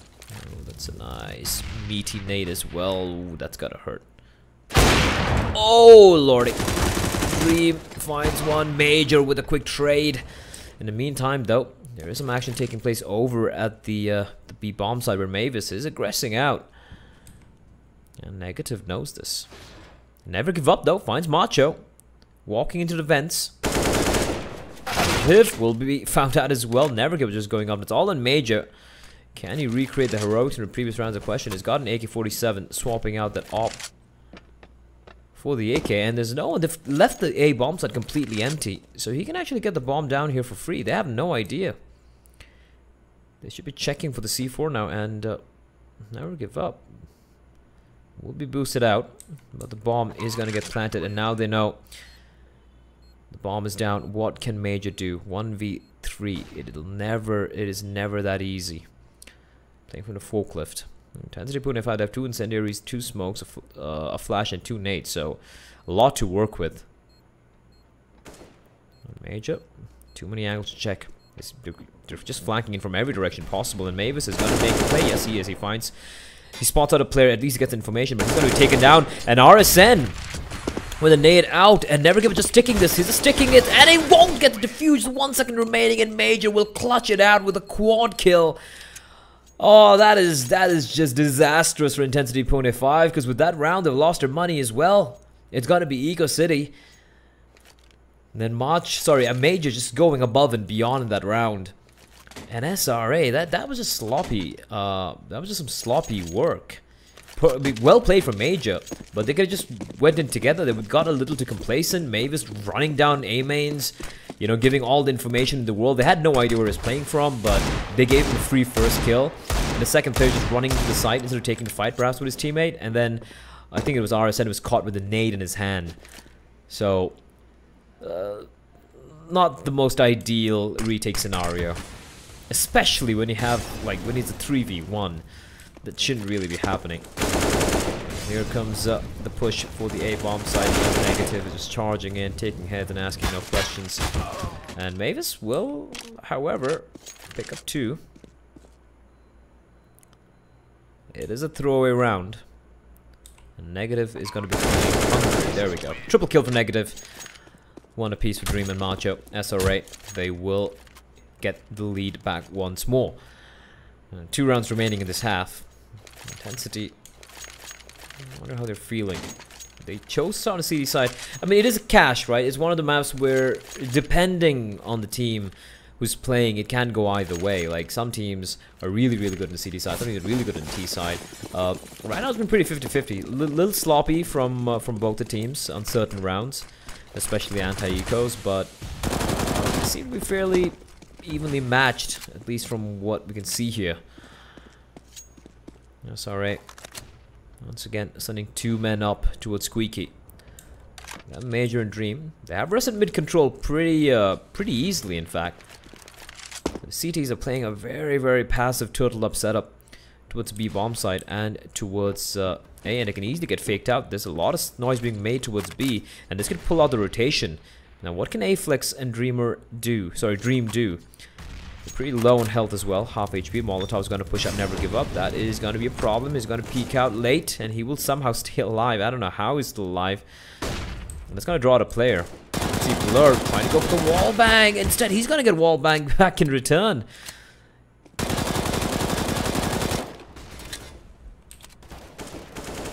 As Dream finds Mavis. That's a huge kill. That might just draw the second player as well, but no. Now they're going to make their presence felt over towards the A-bomb side. Major walking out, spots out Caramel, gets the frag, and it's RSN who's got to do some work, but he will be found out as well. And this is the round pretty much over. A-Flex finds Never Give Up, trying to probably save, and Blur is stuck in a very rough spot indeed. It's a 1v5, and Dream won't be able to get the kill though, but Blur will get immediately traded out by A-Flex. 8 rounds for SRA, and for Intensity Pune 5, it is the last round, and the money is in shambles. A buy will come in anyway, but it will be a pretty weird buy. Couple of FAMASas, couple of UMPs, 3 UMPs in fact, and a decent sum of utility though. I mean, all things considered. 2 smokes, 5 flashbangs, and nade. Probably won't want to take back my statement. It's not great at all. 2 smokes and 5 flashbangs will dissipate in a matter of a few seconds. Just failed smoke towards Z. Really can't afford those failed smokes. Especially when you're playing in a league where they have teams like Invictus, where you have teams like Entity Gaming and Brutality and more of their ilk. So that's alright, making the presence felt, and the Molotov immediately drawing out RSN. So now they know where he is. They know they pushed him out. The smokes are gonna bloom. What can they do? Caramel, RSN.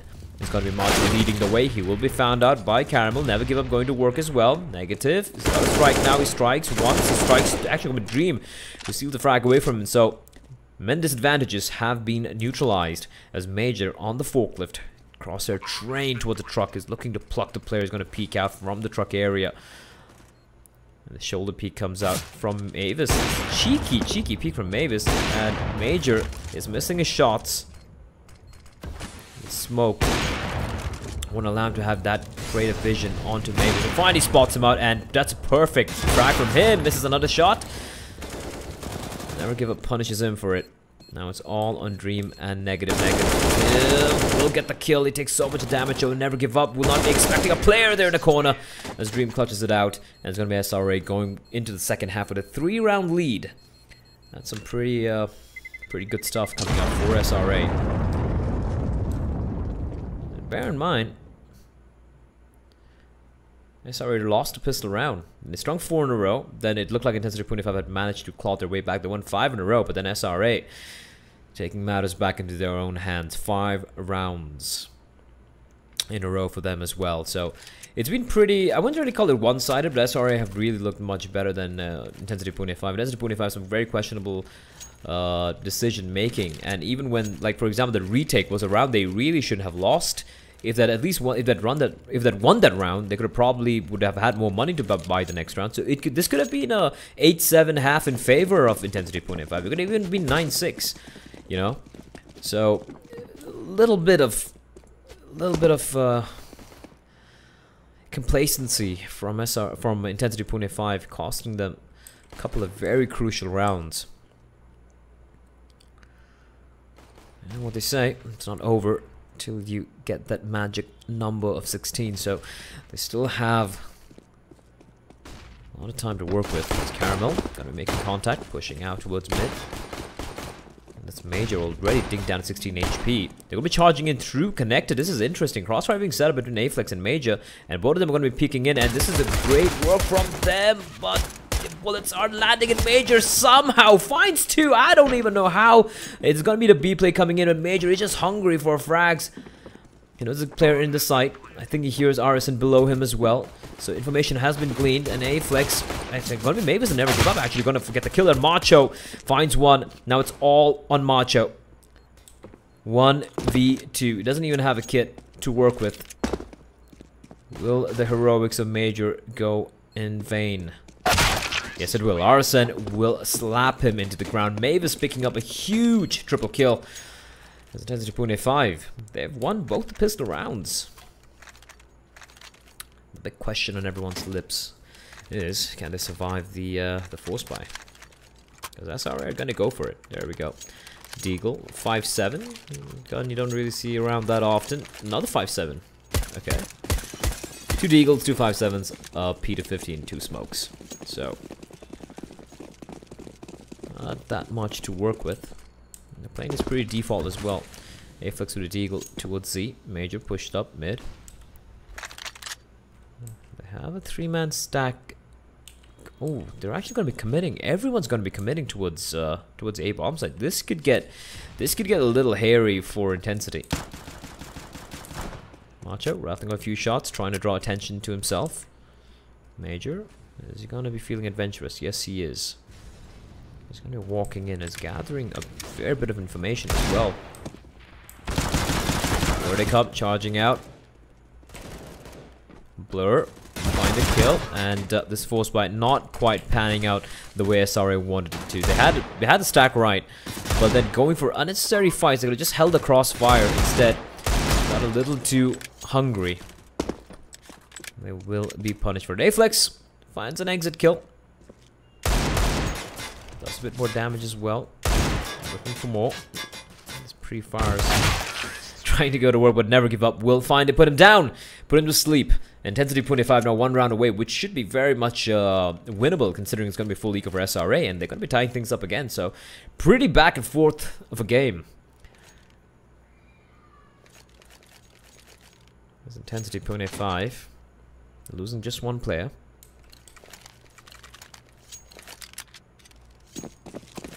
And Caramel, interestingly, will just be wielding the 5-7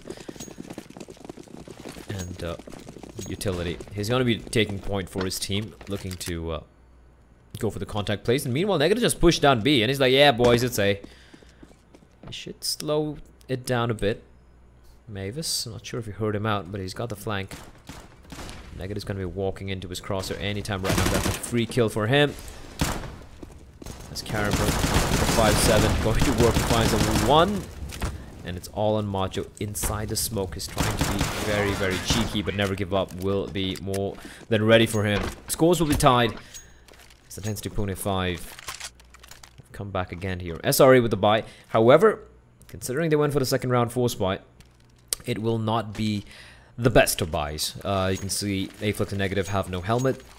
They have sacrificed a helmet just so they can afford a little bit of utility. They have a smoke and a couple of flashbangs on Aflex, and they have a couple of smokes in the hands of Negative and Major. But that's about it. No incendiaries, no nothing. Dream with the M4 and a kit, and it looks like it is going to be B hit coming in. Aflex and Dream.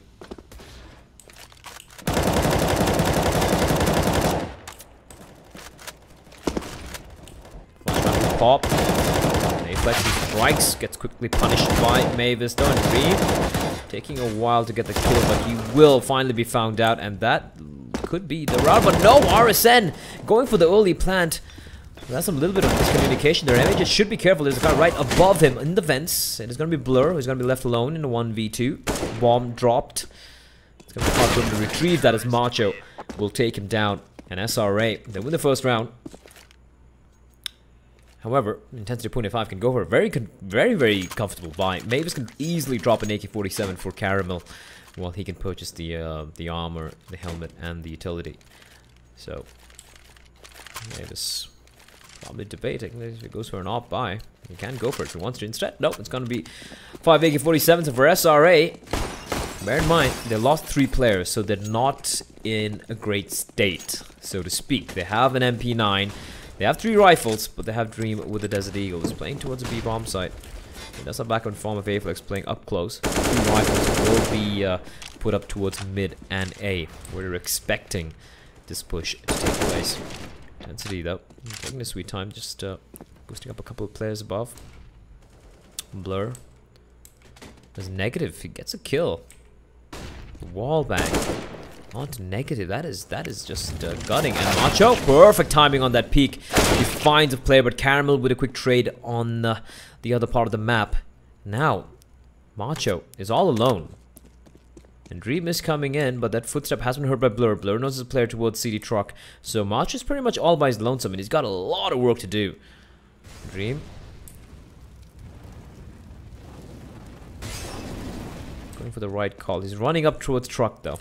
And that's information conveyed to the team. Now Aflex is running up from behind. This could go either way. This could go anyone's way. Caramel's going to be making contact with him, but he will still get the kill. And now Aflex is going to come running out. Spots out the bomb planter. He's going to get the frag, but he has no idea what RSN is. It goes to the wildest spray possible, and it goes so bad for him. Aflex will turn around and comfortably get the kill. That was a round which looked lost, but Intensity Pune 5, they took too long, allowing SRA around Aflex rather to make his way from behind and get the flank timing perfect. So SRA will get round number 11 off a very, very shoddy buy, and not just that, they have the dual op setup in place now, and it's going to be Major who has shown what he can do on the T side with the op, which is always the hardest side with the AWP, but the CD side, it can be even more deadly. Going in dry here, goes for the fast scope. Not quite able to hit it. He was blinded after all. I think he has an inkling. There is a player above. Boosted up. That is Blur. Who's looking for the counter boost, and the counter boost is coming in. Aflex. Is he gonna be ready? Oh no. Flashbang. will fall back. Not looking to tempt fate too much. Major in the meantime. Just holding towards mid.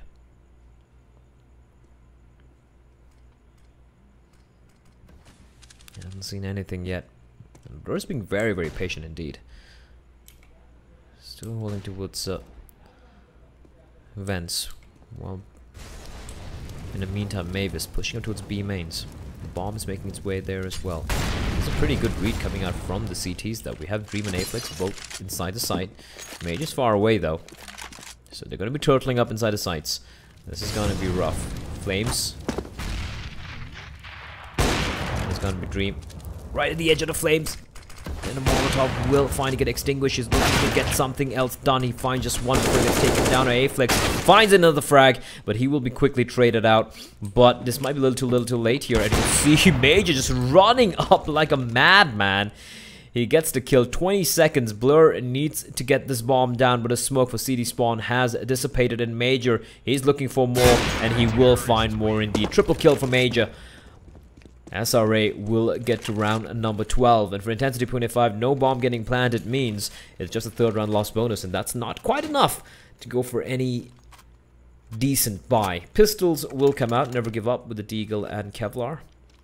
I might even see a similar buy from Mavis. He's got a 5.7, sorry, a CZ purchased for himself. Apart from that, nothing to work with for Intensity. They are gathering up for this B hit. This could be dangerous. They're going to explode out. No matter how fast this op is, it can't get 5 kills. And the flash is going to pop. And oh no, the timing on that. And he's going to get hunted down. He turns around and gets a frag though. And Aflex needs to do a lot of work. Somehow Dream does work. Finally gets taken down, and Major is there. And he is very low indeed. Nade is... Wow, that was a nice nade. Caramel. M4. They don't need to lose any more players. There's no need for Major to peek out here and take over a fight. And Caramel will make the escape. Nade sails in a microsecond, a millisecond too late, and he will escape towards A bomb sites. For him, if he gets a bomb down, that's mission accomplished. Problem is, Major is just so very smart.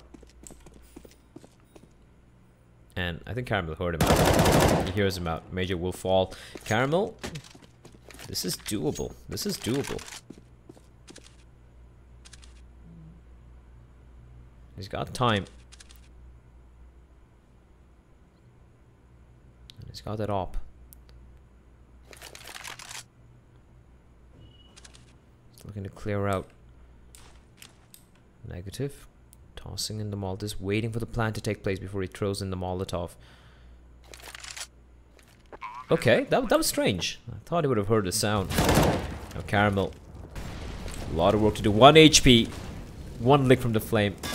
And he misses the shot, and that's going to be the end of him. Macho will punish him for the misses. Valiant effort from Caramel, though. Would have required a miracle. But I like the composure coming out from SRA. They didn't really rush into that. They took the time. They waited for him to get the bomb down. They used the utility. And they, in the end, won that retake pretty convincingly. So, SRA, a little bit of a scare against that eco. But they will come through. And now they have a 4-round lead, 13-9. Intensity 25. Haven't really been able to get much done on their T side. They won the pistol round, and they survived the following anti-ecos, but their buy rounds have been lacking, so to speak.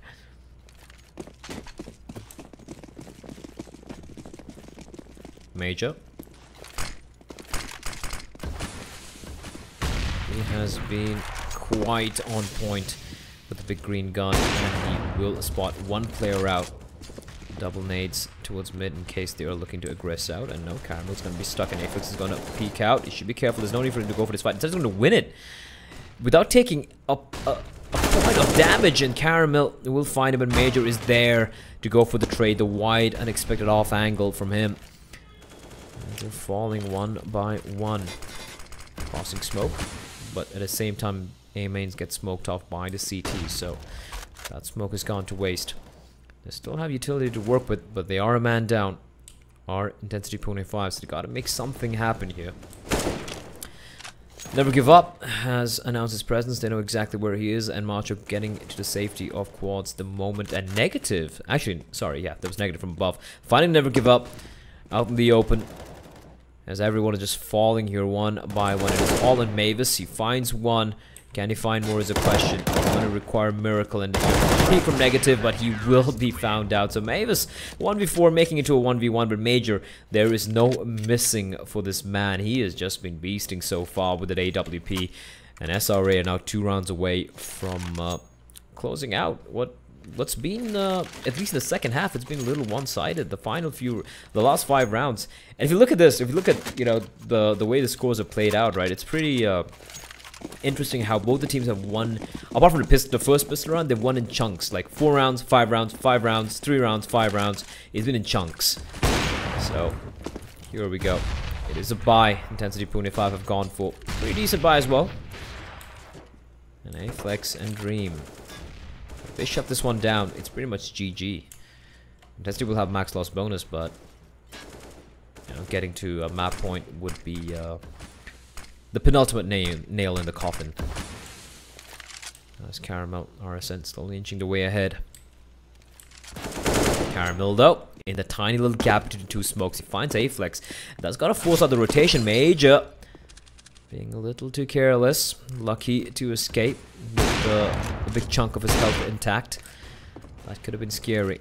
Molotov's raining out, but a nice Molotov from Macho is going to keep the T's at bay for a few more seconds with a smoke. Are they just going to be barreling their way in? It looks like it, but a team flash comes in. This is a comedy of errors.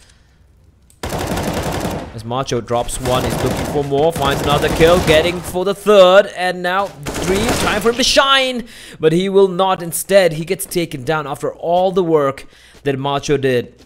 All Dream had to do was find 1 frag, and that would have been it. And now Blur has a very good idea where negative is going to be coming from, and a Molotov.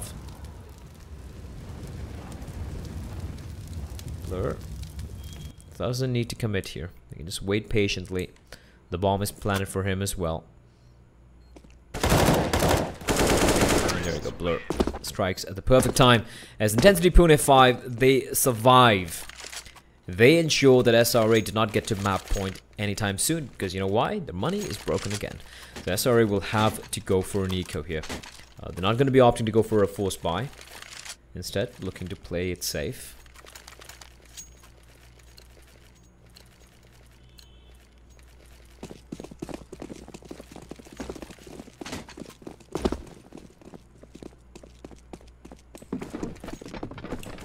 Oh, I like this. I like this. Aggression. Flashbang, not deep enough. And never give up, and Blur just mowing down the CTs. A-Flex. Can't he find anything? I'm just hiding towards Jacob box. He hasn't been spotted out.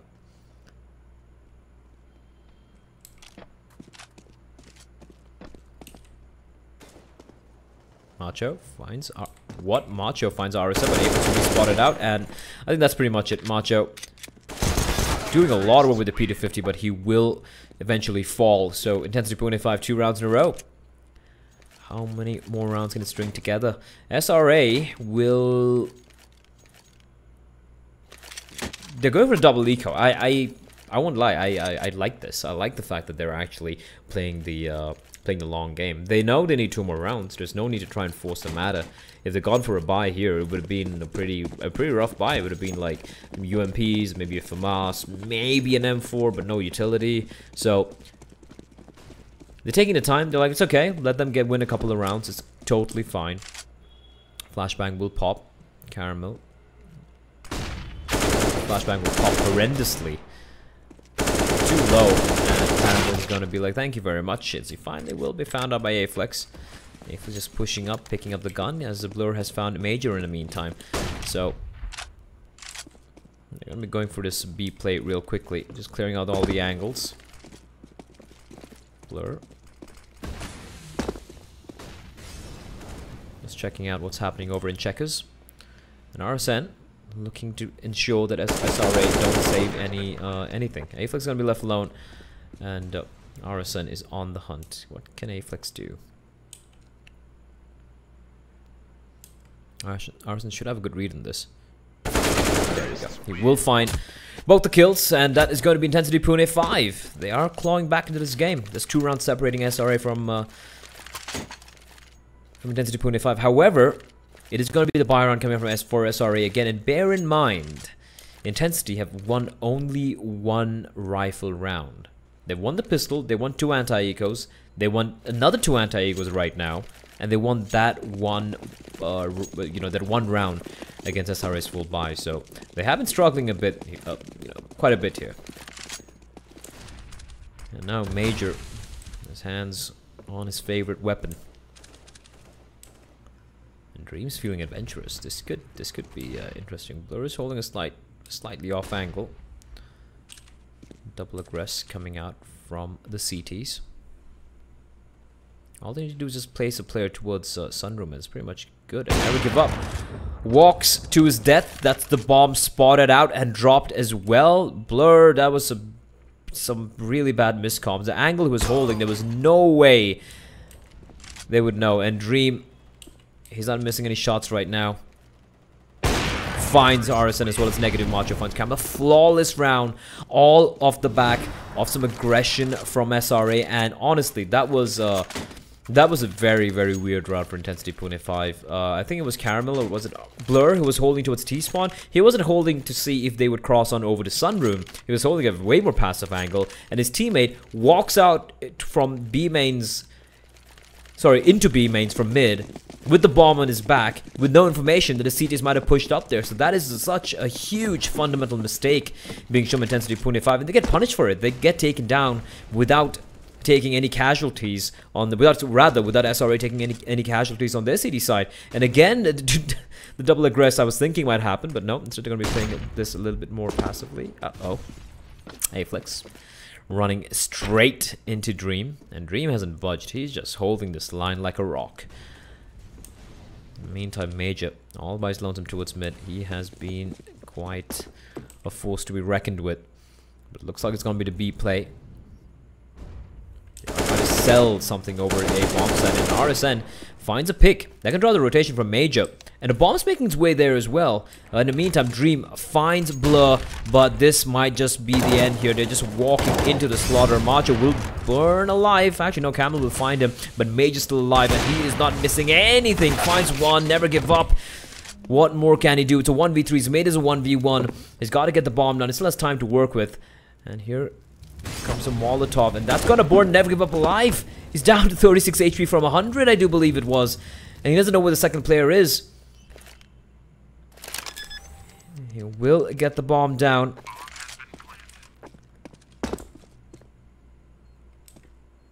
But Dream holding the angle, spots out the barrel, and he gets the shot. And that, ladies and gentlemen, will be the game. SRA will pull off the W. And what a performance on the CT side. They just lost one round against a full buy. Apart from that, they were pretty solid on the CT side. The scoreline's pretty close. It was a very back and forth first game, but in the end, SRA coming out quite victorious. And yep, that's about it from my end. I hope you guys enjoyed the game as much as I did casting for you guys, and I'll see you guys very, very soon.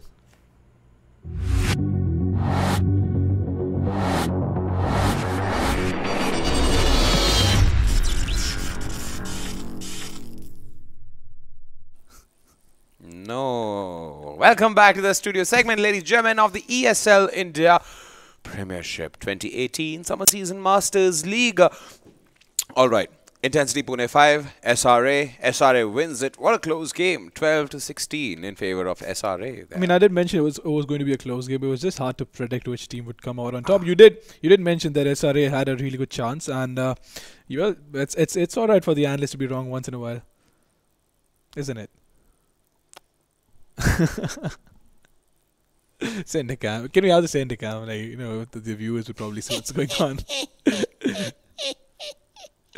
That's what I know. All right. Well, that is an SRA victory. What do you have to say about this game? I mean, you know, both of these guys play their hearts out. Even though we had a few, you know, one of the things that was really surprising was the fact that in the first half itself, SRA used up all 4 of their pauses.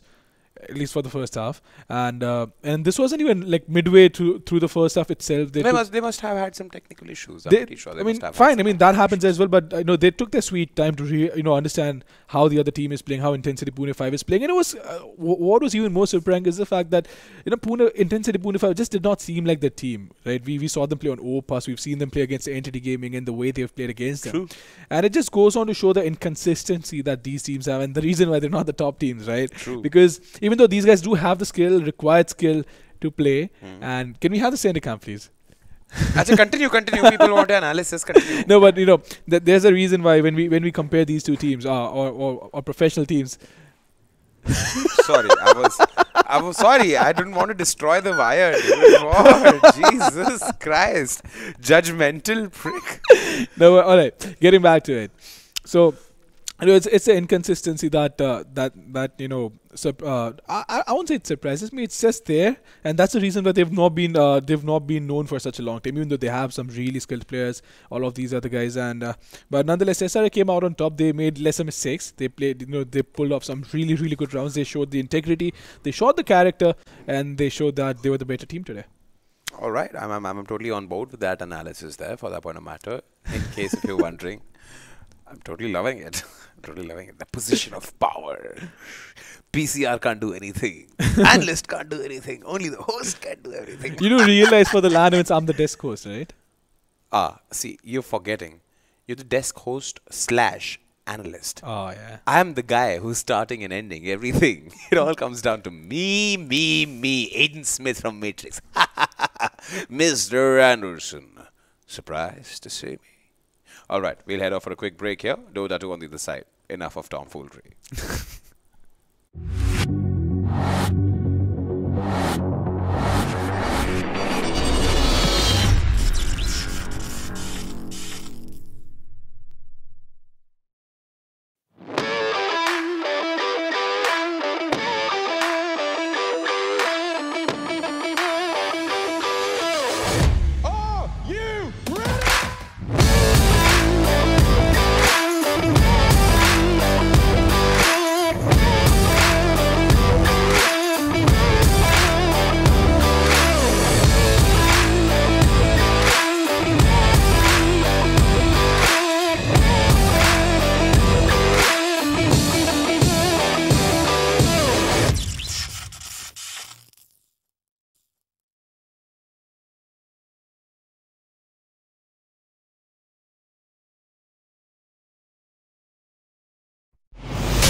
They say gaming is easy. They say this is not a job.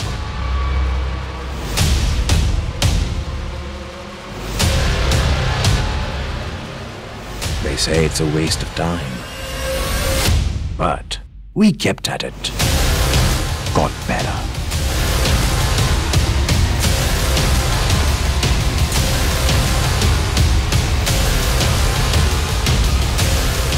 We grinded, leveled up, and conquered.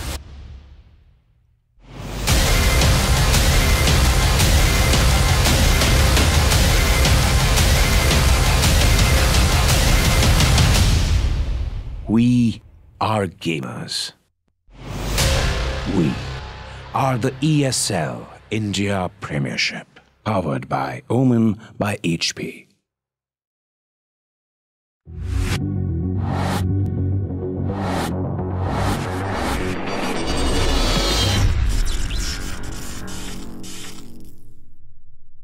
Live. Oh, everybody, welcome to the ESL India Premiership 2018. I'm Morty. No, I'm just kidding. I'm Vagish Godslebhan, and this has been brought to you by Omen by HP, HyperX, and Intel, not the voice. The show. Voice is me doing a Morty from Rick and Morty. In case, if you don't nod, I'm supporting. What is support? What is this? Yeah. So how was the flight? Oh, it was great. Thank you so much for just messing around with you. So Angela has joined me for the last game of the day, ladies and gentlemen. This is DOTA 2 happening here today. two very interesting teams. Angie, you want to tell the audience about it? Yes, it's going to be Reckoning Infinity going up against Council. Now, Reckoning Infinity been pretty interesting in this tournament. As of now, they sit 6th on the board. Meanwhile, Council sitting on the 9th spot. But I feel that they are equally matched coming into this game. Now, talking about Dota 2 in general, I mean, if you guys have missed out, there's been a new update that's come in the 7.15. That means there are a few changes that have come into this map, basically affecting the gold in this game. And I think that is one of the reasons why this matchup will be pretty good to watch, because if you just sort of break it down, I mean, the most important change on the map is that the bounty ruin no longer spawns in the 2-minute span. It's going to be spawning in the 5-minute span. And it gives gold to everybody, so it doesn't matter who gold to everybody. Yes. And that also means that Carry's got to be a little careful, because there's been a slight update for the creeps also. Melee creeps, the bounty has been reduced by 2. Ranged creeps, the bounty has been reduced by 1. That means that you're not going to have a lot of heroes on this map really fat in the early segments of the game in the first 20 minutes. That also means that if you're a team that kind of caters to the late game, this update is for y'all. So you're going to have games that last longer than usual, which is a good thing. I mean, I felt it was getting a little unbalanced in the after 7.0 in general. I mean, I felt Dota had become quite fast. People were kind of overtaking the patch pretty quickly. But with this new change, I hope it doesn't affect the teams that much in gameplay. But I hope that this is a more balanced gameplay coming in from both the teams. All right, so then let's start off with team introductions. Let's start off with Reckoning first. Yes. Let's start off with Reckoning. Team Reckoning Infinity.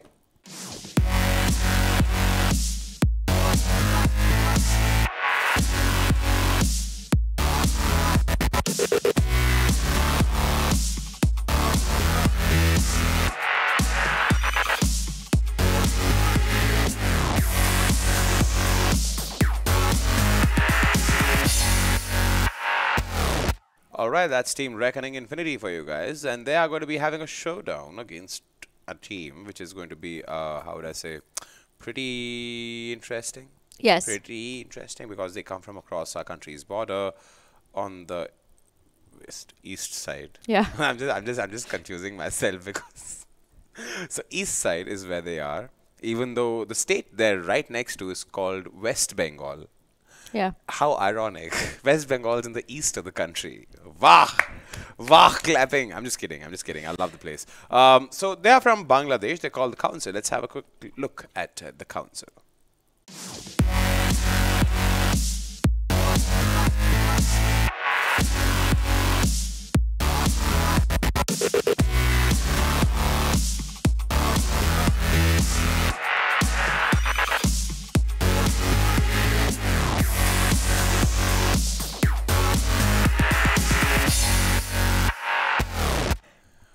Alright, I do not know what Zunoon is being fed by animal or deaths, but if in case you ever manage to see this stream, Zunoon, remember, you started to look like Chen. Don't feed in your lane, with no pun intended. I'm just kidding, man. I just love the Council too much. Yeah. Great people, great friends, and some great Dota to be seen from them. Yes, I think they were a phenomenal team from Bangladesh, and they are a good match, Reckoning Infinity. There are always teams where I say they're tier 1, tier 2, but Reckoning and Council both stand equally for me on the same platform. And Council's pretty damn unpredictable. I've realized it. You can never pinpoint on that day when Council is going to be winning or Council is going to be losing. True that, definitely. And commendable performances by them on the Chen, on the Enchantress, on the Rubik, on the Earth Spirit. It's like these heroes just have to be banned for the Council. If you want to have a nice, clear, simple game, you got to ban these heroes for Council. Otherwise, they're going to make sure that you don't get anything on the map. Yeah, in fact, let's quickly head off into the draft and see what's in store for us there, because that's going to be pretty much fun there, the draft, because the game's going to be decided predominantly there. I see an Omni Knight and Tusk getting banned. They know Reckoning Infinity love the Tusk, and an Earth Spirit and the Chen getting banned because, well, they know Chen. Yeah. And they know Visage also is going to be dangerous for them. And they've managed. I like the fact that, you know what, I don't need this paper. We'll just throw it. I like the fact that the Council ends up, okay, I do not know if you've spent time with them during their draft phase, but I love the way they go for draft. They're like totally YOLO. And this Deaths, this Farhan Islam Deaths guy, a great buddy. he's the cause of that YOLO. I'm telling you, he's the cause of that YOLO. He'll talk in his Bangla and he'll sort it out like, acha, I will take care of and everything. I would say that a council as a team, their captain, he kind of studies every team. He kind of studies every team and is sure about what he's going to pick up. So I'll tell you how the dynamics of this team works. In fact, I'm just letting people know beforehand. Pangolia has been banned by Council and Sand King picked up Reckoning Infinity. Now coming back to Council. So Rahib Reza, aka Animal, is like MS Dhoni of the team. He is the captain cool. Farhan Death Islam is the Virat Kohli. He is the guy who's like going to be shouting, screeching in his Bagla and being angry at everything that moves, whether it is in game or like off game. I'm very excited to see this team Zunun is like Suresh Raina of the team. Yeah. He's like there.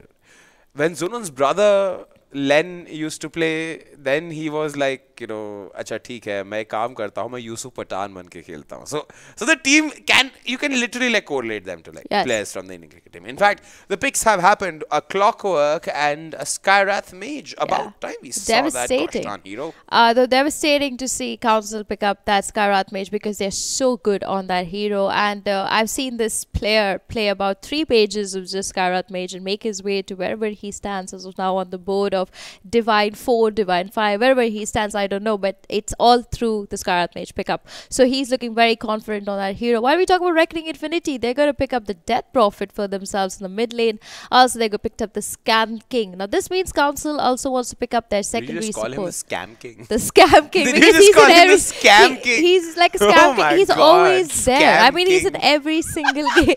He scams off everything from the map. So I'm just going to call him the Scam King. Anyway, Council. They've banned Brewmaster, by the way. Yeah, good ban coming in there from Reckoning Infinity. Council do like to play that as one of their carries. Is a pain in the bum, dude. You're like, you cannot kill this guy after upon a time. Like, there's always that one panda who escapes. Yeah. Also, they play him pretty well, Council. And while we talk about what they play well, Rubik being one of Council's favorite last support, the 5th role support picking in for them. They also have the Enchantress available as of now. They want to go for that. They like to play those heroes that can basically control a lot of neutral creeps, and that could be one of their choices. But for now, Council looking to ban off their last hero before Reckoning make their first pick. Reckoning recently have even opted to start off with the Slark as their carry. It works for them. I recently see them play a game with it. Also, Slark is back into the meta of DOTA 2. So seeing him in the game would be very interesting. As we talk about Reckoning Infinity, the secondary support could also be the Jakiro, the Disruptor still available, but for now Council is just going to make sure that they got things in control. The Void and the Death Prophet with the Sand King can be devastating. Yeah, this is going to be danger. So I sense a lot of furore, action, fireworks in this game. I'm excited to see if Leshrac gets a ban here, because that could also be one of the options that Reckoning Infinity opt to pick up. Viper gets a ban before the Leshrac. Yeah, and that would also say that the OD is still open, but the mids have already been picked up by both teams, so we got to keep that OD out of the map. Open. I'm just trying to recollect which heroes. OD is open. OD will not get picked up now because mostly their mids are done. The Skyrath mid is going to go mid against Death Prophet, but this also makes me question who is in their off lane. Is it going to be one of the Pit Lord choices that both teams like? They could also opt to go for a Centaur Warana. They could also opt to go for a 2-1-2 kind of lineup where they send the Sand King and the Leshrac into the off lane, making sure that whatever Council does pick up kind of gets counted. They could also make sure that a lot more options, but Leshrac gonna just be thrown out of there. The respect ban comes in from Council. They don't really want to play against that hero, and that also says that right now they are looking to pick up the Razors there. That's a good pick. They could also go for a carry Razor. I was just wondering which hero am I missing from all these games of Dota, and we end up always missing that crucial hero. Everybody but that hero. Razors there. A Razor Skyrath Mage combo could be cool. It could be cool. They could opt to pick up the Razor as their carry. Also, the Phantom Lancer, another hero that fares really well with actually the Skyrath Mage and Clockwork together itself have so much combinations available for them that they don't really need to push it harder like with these two supports. Ultimate and Skyrath's Ultimate together. Like just boom, hooks, stands there, the cogs happen, and then Ultimate you just Skyrath, drop the everything's done. So for now, Council going to make sure that they are going to secure another role for themselves. And as their 2 supports have been picked up, it's not going to be another support. But the Lion, of course, getting picked up by Council, making sure they have a lot of bursts available on their side. Reckoning got to be very careful about what they pick next, because they have a lot of burst damage that also means that they need to pick up a hero that can make a pipe that can help them through the game. The Tide Hunter, of course, being one of those heroes that they can send in the off lane, available to make the pipe. They could also pick up a hero like the Beastmaster that could help them fare really well in the early game scenario. Reckoning Infinity, looking at the pick, Beastmaster, yeah. I'm just thinking. But for now, the Nyx Assassin gets a pick over there by Reckoning Infinity. Good pickup. It does counter the Skywrath Mage really well. It also counters the Lion. Also, Council needs to invest a lot into Sentry wards, which is something Reckoning Infinity can work on. Now, as we talk about the new DOTA 2 update. Thinking, Angie, sorry to cut you there. In fact, I can see good usage of Kunkka here.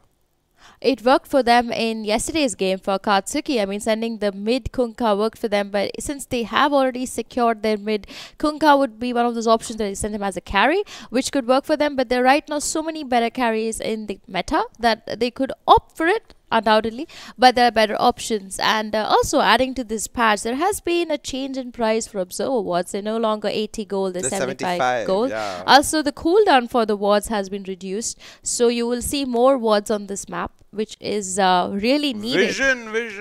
It's all a vision game. And when we talk about vision game, let's not forget we have the Luna, we have the Night Stalker, we have the Monkey King. I doubt the Council is going to go for Luna Night Stalker. In fact, I expect Reckoning Infinity to make those picks.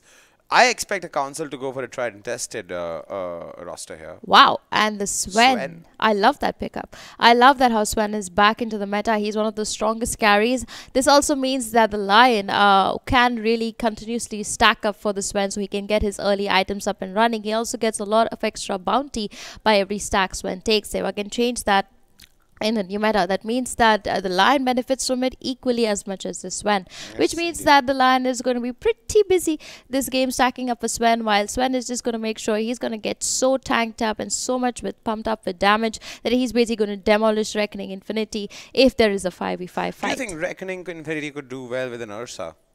It could work for them. It could work. I mean, Ursa fits into any draft. He's one of those kind of heroes. He's a very utility-based hero, like I called him. And once he gets the basic farm up and running, he takes out that Rosh. Every time he takes on the Rosh, one tower is definitely going to fall. And as I speak about that, I mean, I also want to make sure that Reckoning Infinity are very, I wouldn't say they don't play Fireman DOTA. They play Fireman DOTA beautifully well, but they like to play more of the 2+1 combo, where basically they kind of just keep ganking around, making sure that the other lanes don't really have that much of trouble, while their carry gets to really farm up. And as I talk about farm up, I also want to mention that Sven is a kind of hero that you can't pick a Phantom Lancer against, so they got to be very careful of what they decide to pick up against that hero. But for now, Reckoning Infinity going to lock in that Disruptor. They are looking to go in a 5v5 fight. Quite something. I mean, yeah, the Clockwork hook shots in and he gets glimpsed back. That would just be depressing. That is like, hey, I get one shot in. Take it and go. Like Mama was doing it the other day, and like how Russell does it. Take it and go. Take it and go. Go back. But as they finish their last heroes, I'm looking at Reckoning Infinity. I like the drafts. I mean, Council is pretty secure. They know what they want to do in this game. I think the Tide Hunter would just secure their whole setup. But Reckoning Infinity, I think the Monkey King would do their setup beautifully well. But as we speak of that, Council going to just ban out that Juggernaut. They don't really want to deal with his Omni Slash. He has that inbuilt BKB that's always available. But that also makes me question, where is the Lifestealer ban? And if anybody can fit into Reckoning Infinity's draft as of now, the best hero would be the Lifestealer. So if they opt to pick up that hero, Council has got to be a little worried, because if they catch that Sven off guard and he goes down, basically Council has nothing to really fight Reckoning Infinity with. I believe they have the Skywrath and the Lion. I believe so. The Skywrath and the... Dude, that talent tree for Lion is absolutely madness. Shadow Fiend getting banned by Reckoning. They're not expecting the Skywrath Mage mid. They are not expecting... They have zilch idea what's awaiting them on the other side of this DOTA. I think this is the time, where you have your partner who's just sitting right next to you, like, hey, just check their pages out, see what they play the most. And when he's going to check out after a certain time, he's going to see Council, Skyrath Mage being played so much that they're going to like bang their head and be like, oh my god, I made a mistake. Why would we let here. this happen? Yeah. And I'm pretty sure this is going to be Zunoon playing the Skyrath. Definitely. It's always going to be Zunoon.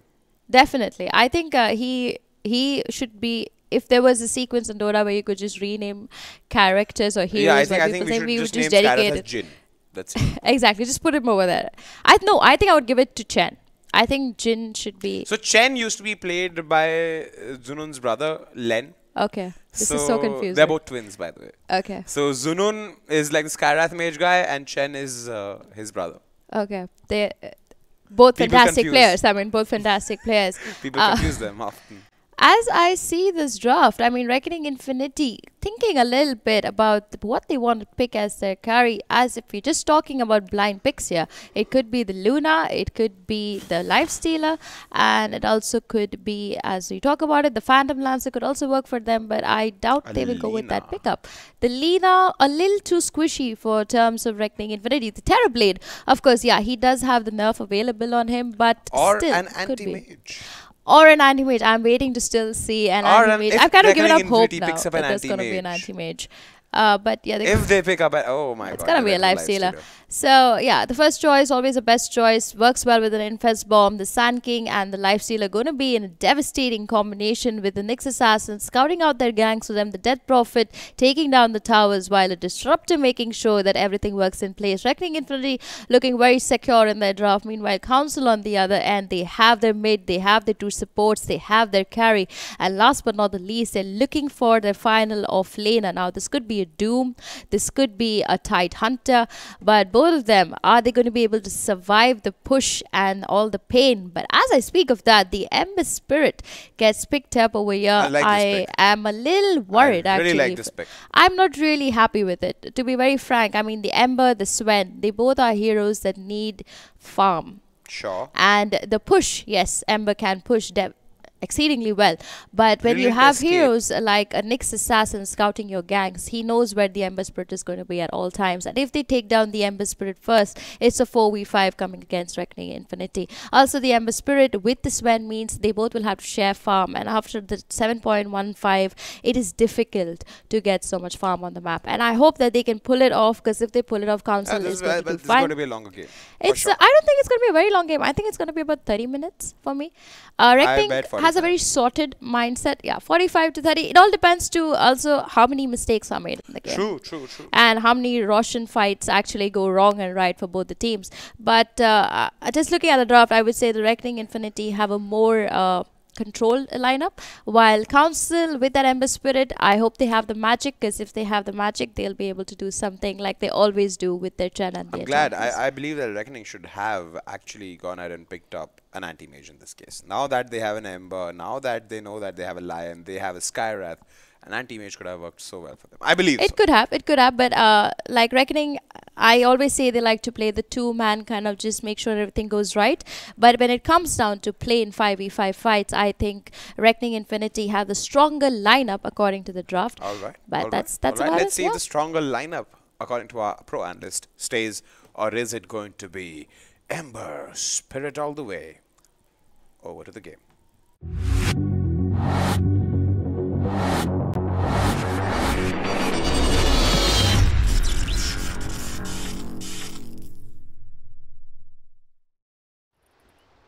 Alright folks, welcome back to ESL India Premiership Summer Season. My name is Floki. Joining me is CloudX, who only appears once on a blue moon. So say yo hey guys, chat. How's it going, CloudX? I'm out of hibernation and ready to cast the Council versus Reckoning Infinity.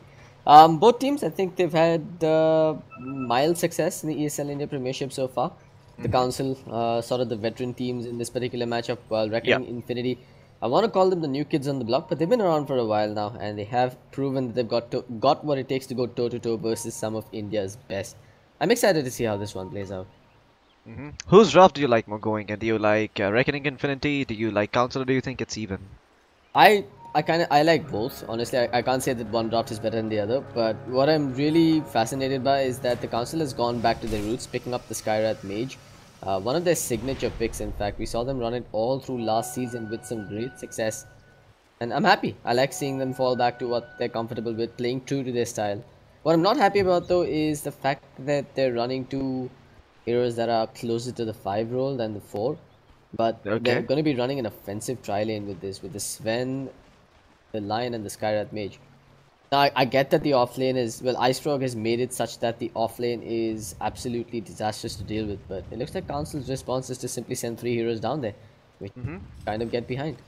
Yeah, and Reckoning Infinity, they respond with 3 heroes of their own.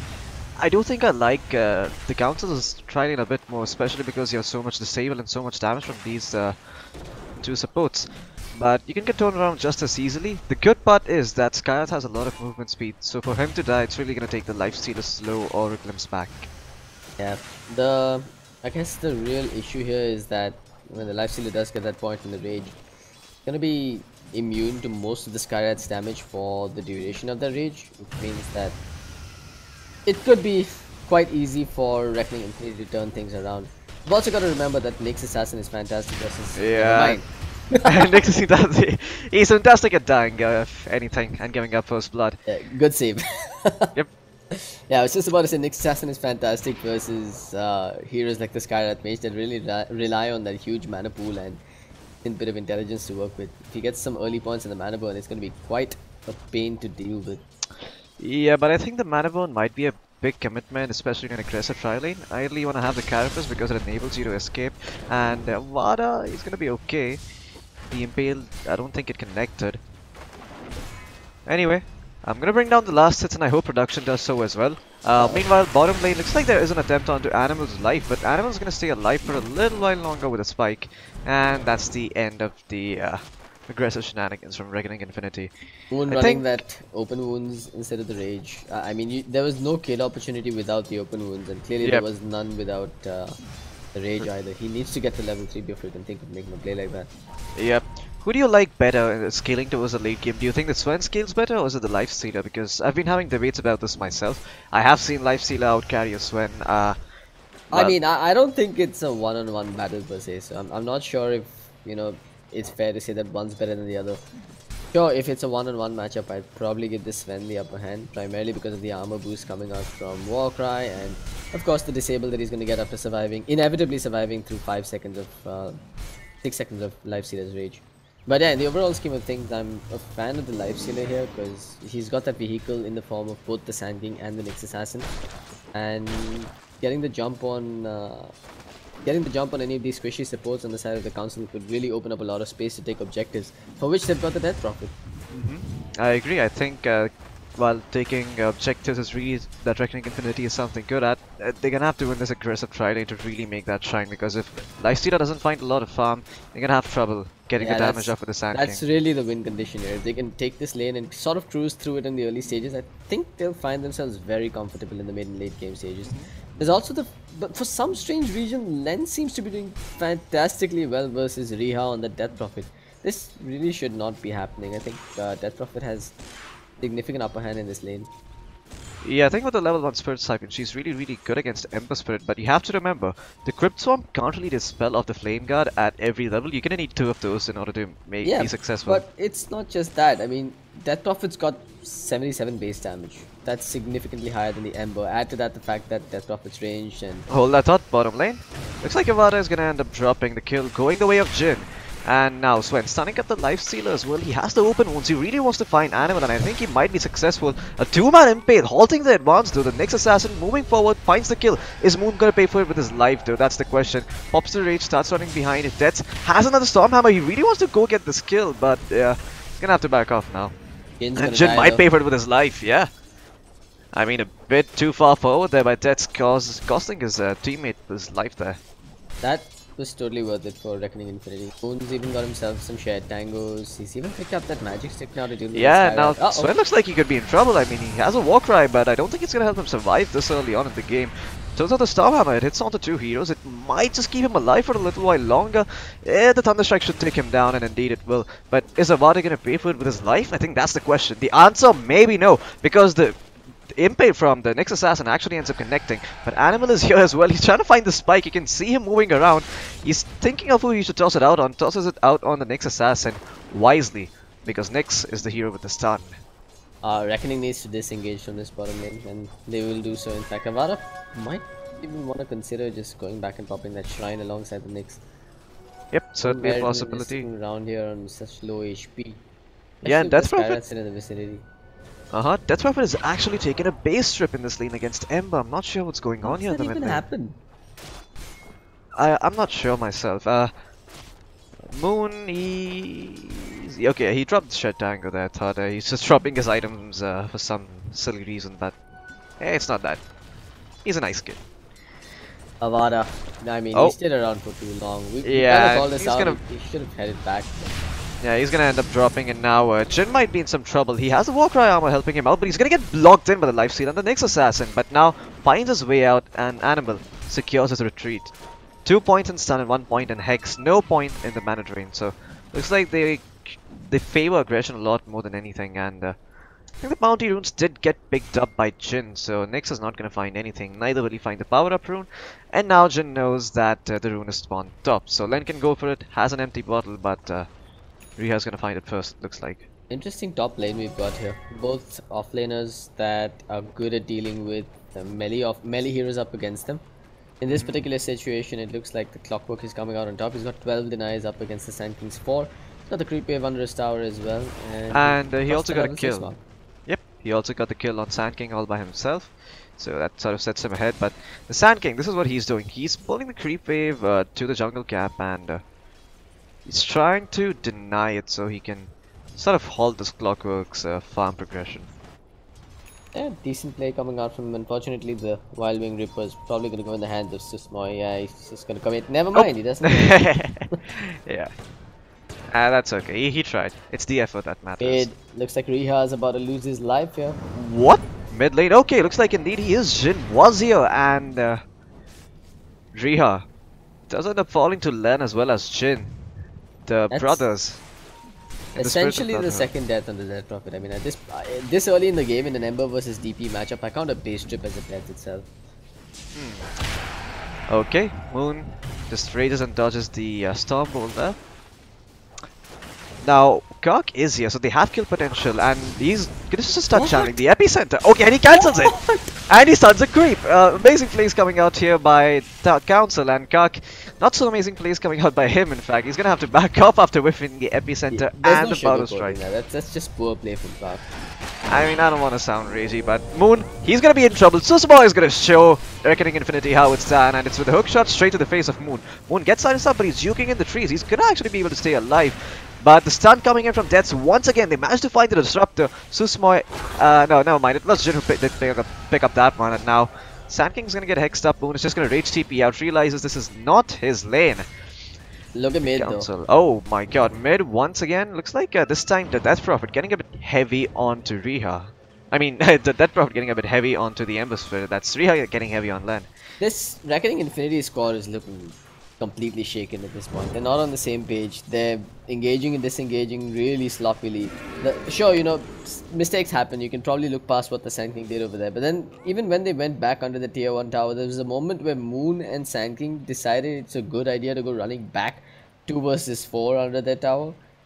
Sand King got Hex, he survived, sure, but that could have gone horribly wrong for them and could have even resulted in their tier 1 tower going down.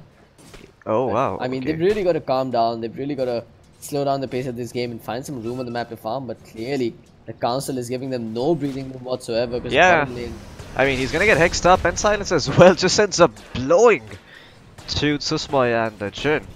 That's Nyx now sitting at level 4, 9 minutes in. I think they're gonna give the Tome of Experience over towards the middle lane Death Buff. Actually, no, I think you probably just give it over towards the Nyx Assassin at this point. You need that Nyx to get the Vendetta to go making space. Yeah, I think with the Vendetta, he's one of the few heroes that can actually get on top of the Ember. It's going to be very difficult to get on top of him otherwise. If you look at the draft of Reckoning Infinity, at least until Sand King gets his Blink, which he seems to be a bit far away for because he, well, hasn't had a few kills. His rotation bot was unsuccessful, and now he's just trying to farm up his Blink dagger. You know what's even worse for Reckoning Infinity, and I may be mistaken about this because the notifications are sort of off, but I think the Council got all 4 of the last bounty runes as well, so their net worth is just going through the roof.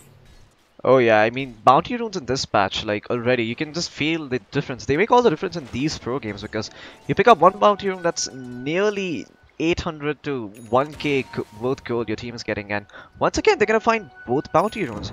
But this time around, Reckoning Infinity will secure the top bounty rune, so not everything going against them at this point. They do find some semblance of farm on the map with those bounty runes. I think that's really crucial, in fact, that they've changed these bounty runes. They're a lot more important. I think we'll be seeing a lot more plays around I think 800 to 1000 net worth is a bit of a stretch. But yeah, I think if you pick up 2 bounty runes, that's the amount you'd probably get, right? 700 to 1000, yeah. And if you pick up all 4, well, that's and you're just swimming in it.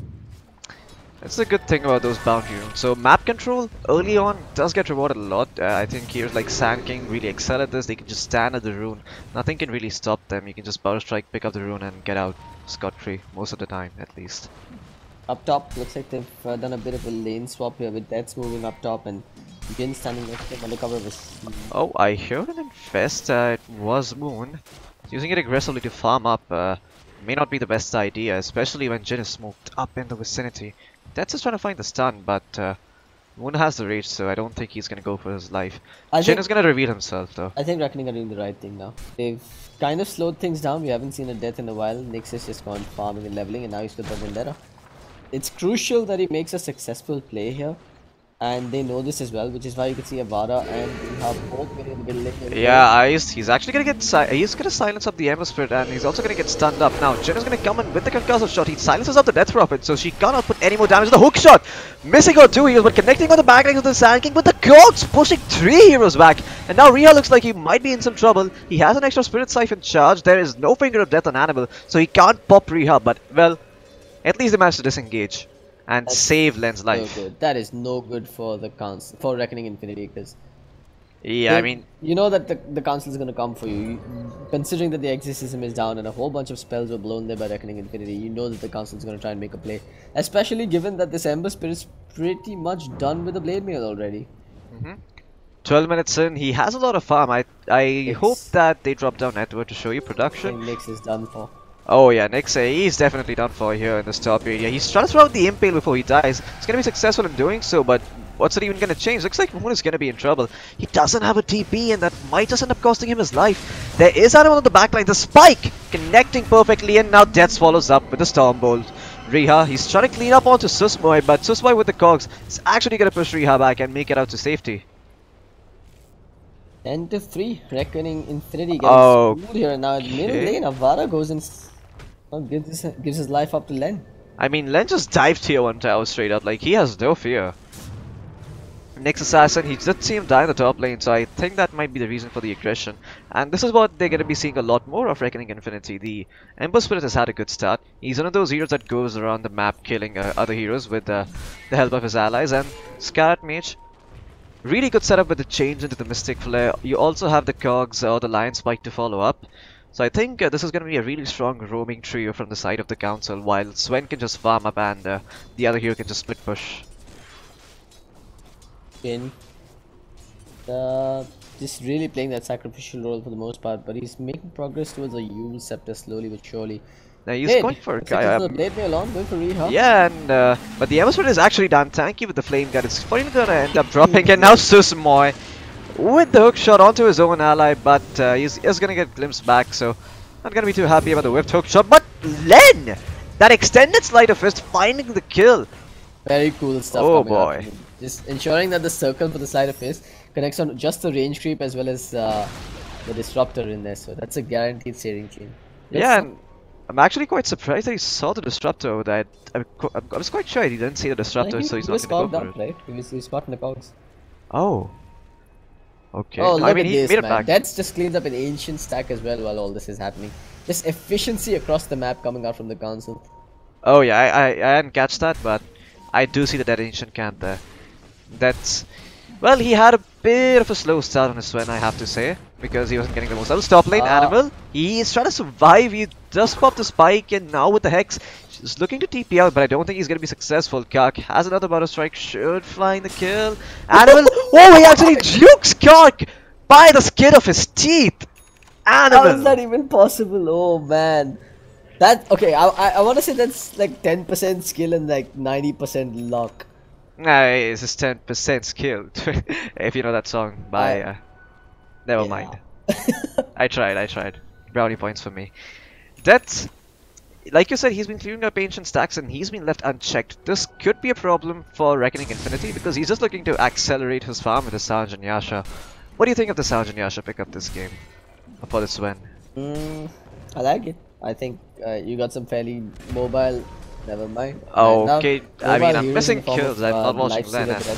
Yeah, but Len might finally pay for his life, but Moon, he's just gonna get silenced up by the Scarlet Mage, so there's no open wounds to chase the Ember Spirit, and as a result, he might make it out. Although Jin, he's gonna pay for it with his life. He's not gonna get out scot-free. Animal, he's come in. He actually gets a Burrow Strike off onto the Lion, but Lion turns it out with the fingers. The Sand King is dead. Chains. Oh, Susmai missing the hook shot there, but looks like they still might find the kill. The Impale! Well dodged by Len with the Sleight of Fist, and he still has the Blade Mail to work with. Is he going to be able to get out of this one? It doesn't seem like he is. The Cogs pushback is actually going to be enough to secure the kill though.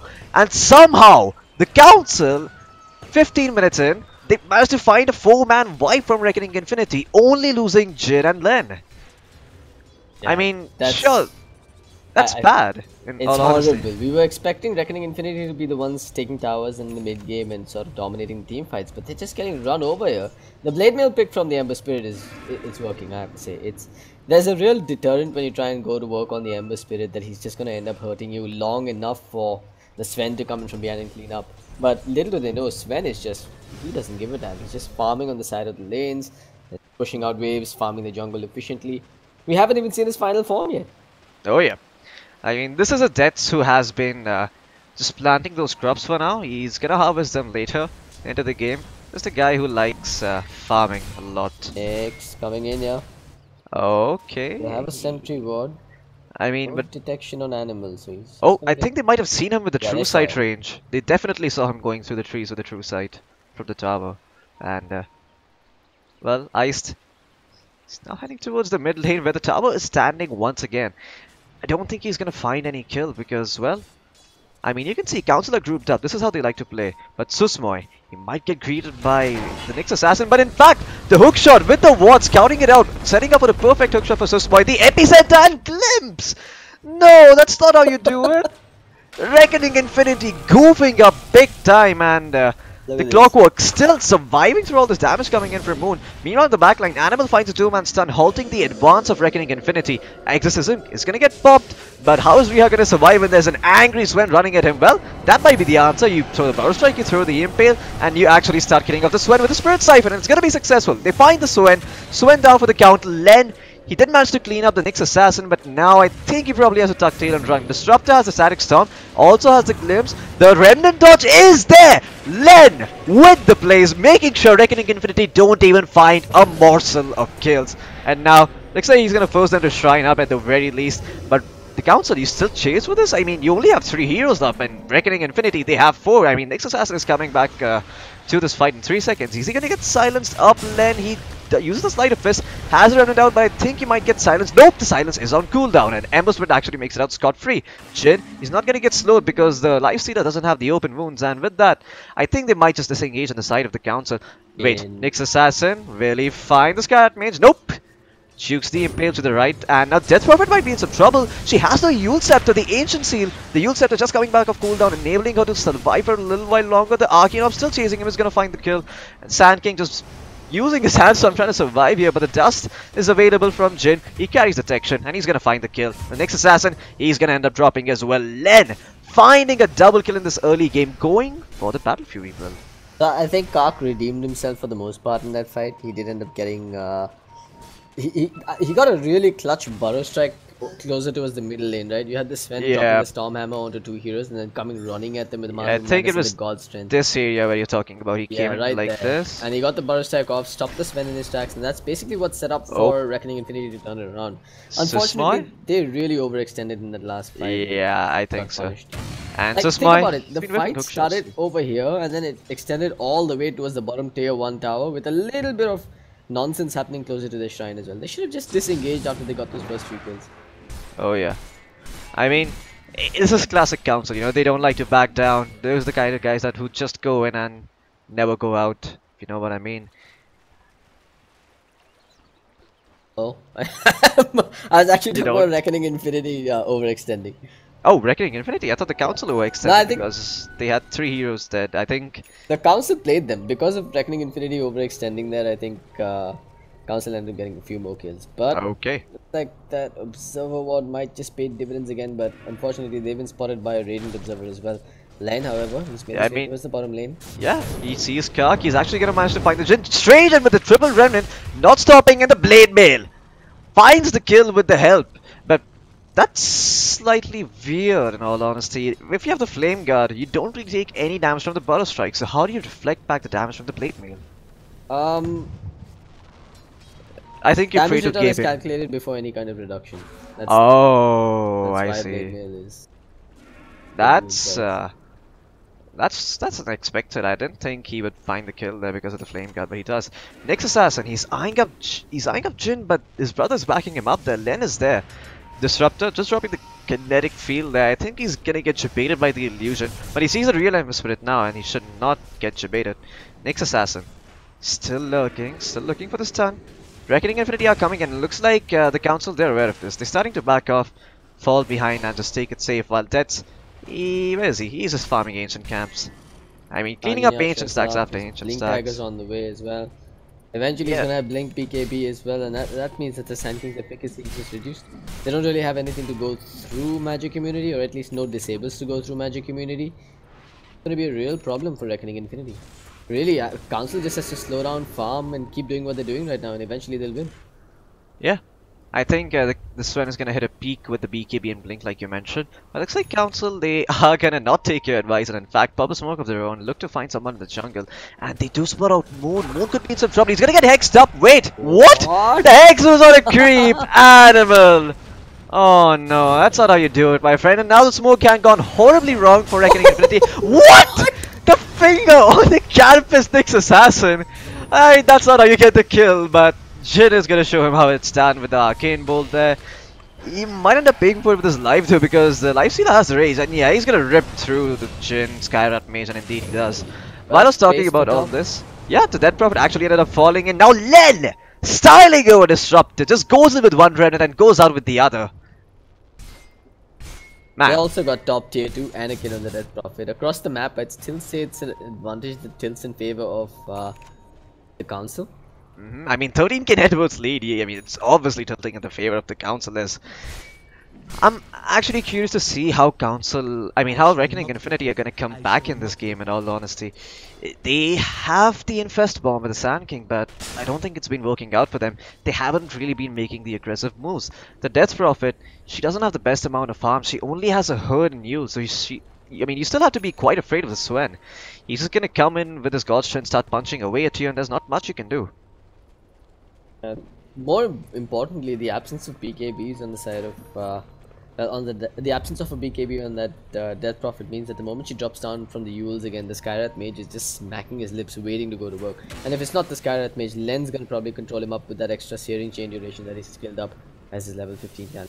Look at this, the classic Yin Yang formation coming out. That's a horribly drawn Yin Yang on the mini-map, but yeah. Both teams just dodging each other while the Council now comes in from the high. Yeah, the Nyx Assassin is in a good position to break the smoke though. He is going to pop his enemies, break the smoke. Where is the dust? You don't find it, and in fact the Sand King jumps in with the Burrow Strike, finds the kill onto Jhin, and now Clockwork might be in trouble, but on the backlines, he's managing to clean up. He's found the Disruptor, Susumai Hook shooting back, trying to find the Death Prophet. Len dropping really low. He's going to be able to make it out to safety. I hear an Epicenter being channeled, but there is no Blink Dagger. He's going to blink in now, and he's going to Burrow Strike back. I mean, Reckoning Infinity, you're just moving in circles here, and Death, he's not gonna let you move in circles. He's gonna jump in and finish you off, but never mind. All that hype just died down at the last moment. What is happening here? I mean, Kark is just... I think he should really consider just dropping Burrow Strikes as opposed to Epicenters, because really the Epicenters aren't getting much work done here. Yeah, I mean, there was some really good stuff coming out from the Council there, you know. You had the Nyx Assassin spotting out the Skyrath Mage and bringing him down before he could react. But immediately you could see Len and the Clockwork jumping forward to where the Death Prophet was, isolating her in the fight and taking her down. The double Blade Mail's also doing a fair bit of work up against her Exorcism. She popped the Yules kind of late and ended up going down to the last hit from the Sven at the end of it. I mean, Len, he's this is not what an Ember Spirit's farm should look like at this point in the game, in all honesty. He has a Battle Fury, he has a Blade Mail, but because of that good start, he has so much farm. And you have two heroes on the side of the Council who farm and scale really well into the late game against the lineup of Reckoning Infinity. Yeah, without a doubt, Len's been the MVP so far. Yeah, I hear a Yule Scepter somewhere. Looks like it was a Death Drop. It's an animal, actually. Oh, Jin! Is he gonna die? Yeah, he's gonna die. Next Assassin spots him out. Turn around and, you know, dodge that Impale coming out from ice. But yeah, I mean, you can only stretch your luck so far. At some point, you venture beyond your tower. Next Assassin does find you. The sneaky little bugger. What is it? 300 gold going over towards Moon. He's got a Desolator in addition to the armlets. Their ability to break buildings on the back of a successful team fight is immense at this point. They've also got armor reduction coupled with the physical DPS coming out from the Exorcism now. So, sure, the Sven's got a bit of armor to boost up, but he's still susceptible to being brought down when locked down. I hear an epicenter being channeled somewhere. It is going to be Kaki. Finds a two-man Burrow Strike, and it's going to, this time around, he's going to bring down Len before the fight even starts. And the Sven, he's also going to drop as well. The Static Storm laid down perfectly, blocking the side of the Council from each other. Suswa is going to be in some trouble. He did use the hook shot to go into the fight, so he has no way of running back. And Reckoning Infinity, fine foe. Picture perfect execution. Kark, take a bow. He's redeemed himself. Oh yeah. He jumped in with the epicenter, made sure that he tagged the Ember Spirit with the Burrow Strike, ignoring everyone else in the vicinity. And the moment the Ember is down, that's a lot of their firepower taken out.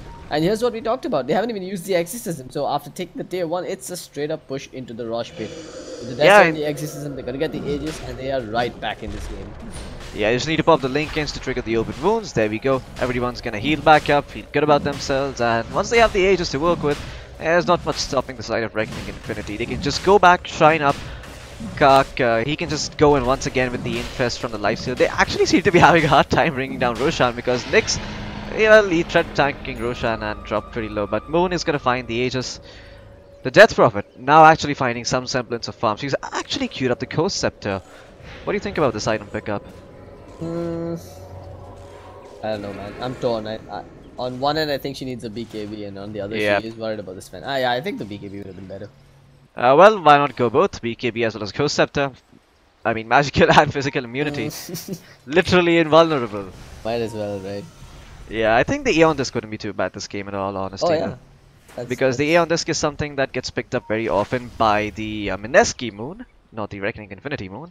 And he plays a lot of Death Prophet. And looks like it is going to be the item of choice. He is in fact queued up the Aeon Disc. Looks like he almost heard me. I mean, once again, the Council and Reckoning Infinity both running around in circles on the map, creating that yin-yang formation, and I tried drawing the yin-yang, but it wasn't very successful. I mean, I'm not sure. What is that? It's a pathetic attempt to draw a yin-yang, I guess. Wait, I'm gonna draw it on the ground here. There we go. Looks slightly better now. Yeah, that's Sven, bad actually. Yeah, he has the ultimate, so they can go in, but you can see Reckoning Infinity being sneaky. They have the Burrow Strike in. He's actually going to channel the epicenter first. Is he going to go to Deaths? Yes, he is, but Deaths, he's pretty damn tanky. Is he going to fall before he gets his ulti off? Looks like the answer is going to be yes. Just throws out the Storm Bolt and ends up dying. Disruptor, Static Storm off the mark, but the Council, they need to tuck tail and run. But wait, they're turning around and fighting. You have BKB on Leonard. He's just going to jump in with the triple remnant, takes down the Aegis onto Moon. Death Prophet, no exorcism for another 22 seconds. She might just end up falling for this one. Nyx Assassin dropping very low as well.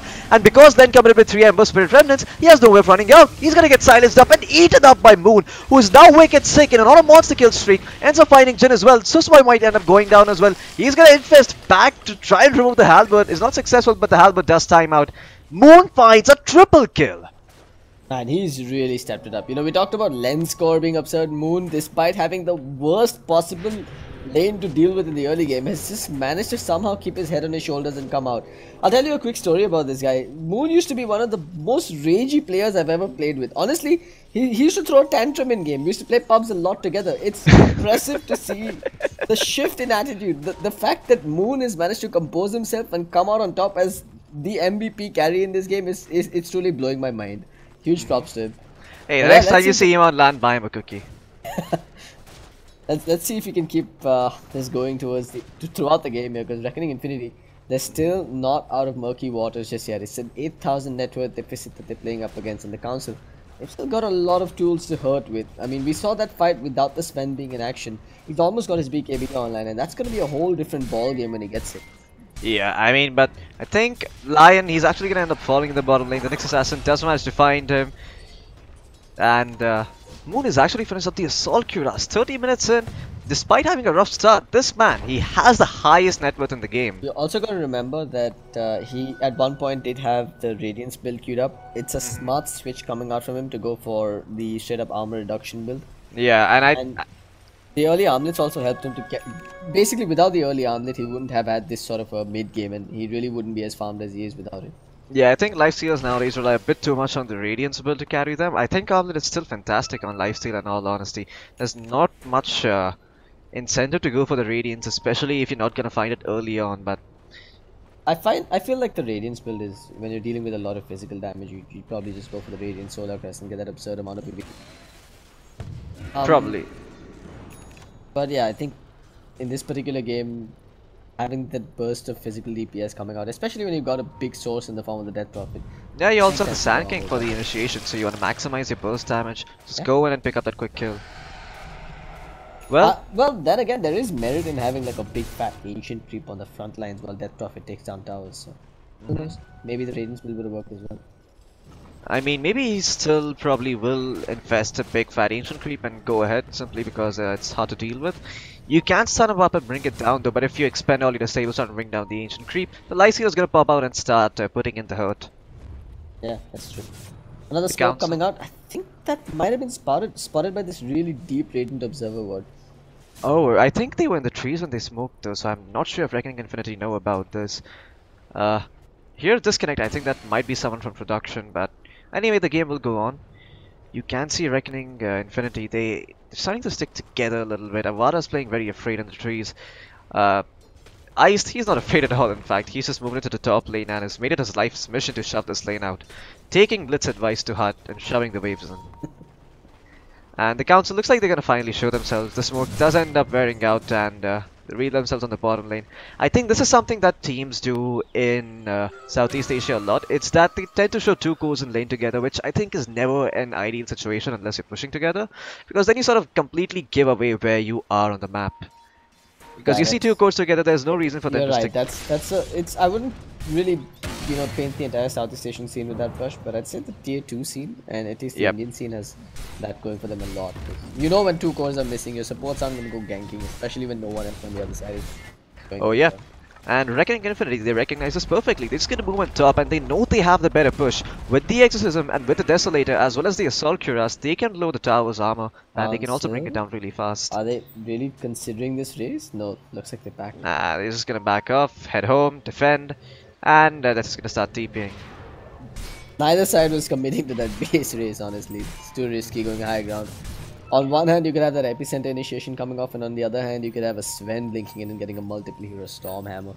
Both very scary prospects that neither side wants to deal with. Yeah, but speaking of scary prospects, looks like Ice is going to get scouted out. The hookshot is there from Susmo. He's going to find it in time though. And looks like the answer is no, because Lena's going to come in with the chains.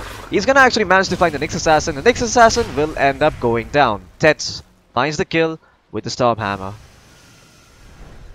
I mean, this is okay. You're still okay giving up a Nyx Assassin in exchange for all this information that you find out. You see where all the opponents are from the side of Council, so you can make plays elsewhere around the map. You can see Kark. I mean, he's playing a bit afraid on the top lane, but he can push it out. He just saw 4 heroes near the Dire jungle. Looks like he is quite scared that they're going to be TPing top for his life and his head. Well, Len, he is going to show himself in the mid lane. That should give him an idea about the whereabouts of the Council. Unfortunately, I had a disconnect right as that fight broke out, but looks like they just got the next assassin, and again, lots of space being created for Reckoning to keep pushing. Well, the Death Prophet, she's somehow managed to, I wouldn't say come back, but she's managed to keep up. She's not doing too bad. She's gonna have the BKB soon after the Aeon disc, and with that, she's not gonna be too worried about the Scat Mage bursting her down, the Clockwork sort of, I mean, just using the Battery Assault and being a big nuisance to her. And Riha's not gonna get disabled once he has the BKB, so this is something that the Council probably have to address. What was once a nearly 18k net worth lead has now spiraled to a 5k net worth lead for Council. And you can clearly see that this is not looking too good for them. As cliche as it sounds, the comeback is really up, and now they might even get Jin. Yeah, Jin, he is gonna get battle side up. Cock, patience is indeed a virtue, unless you Glimmer Cave TP out, which is not gonna be successful because there's a Dust in the Yule Scepter. Next Assassin. What? With a 530 single mana damage burn. right, from one mana burn. Jesus. Yeah, that's a lot of damage. That's why you pick Nyx against Cat, Mage, and high-end heroes. That's what Nyx Assassin does to you if you watch too much Rick and Morty, boys. Animal, he's got himself a gem, 2 sets of dust, hands over the gem to Sismoy, who's got a Halberd finished up for himself. Okay, that's an interesting item choice indeed.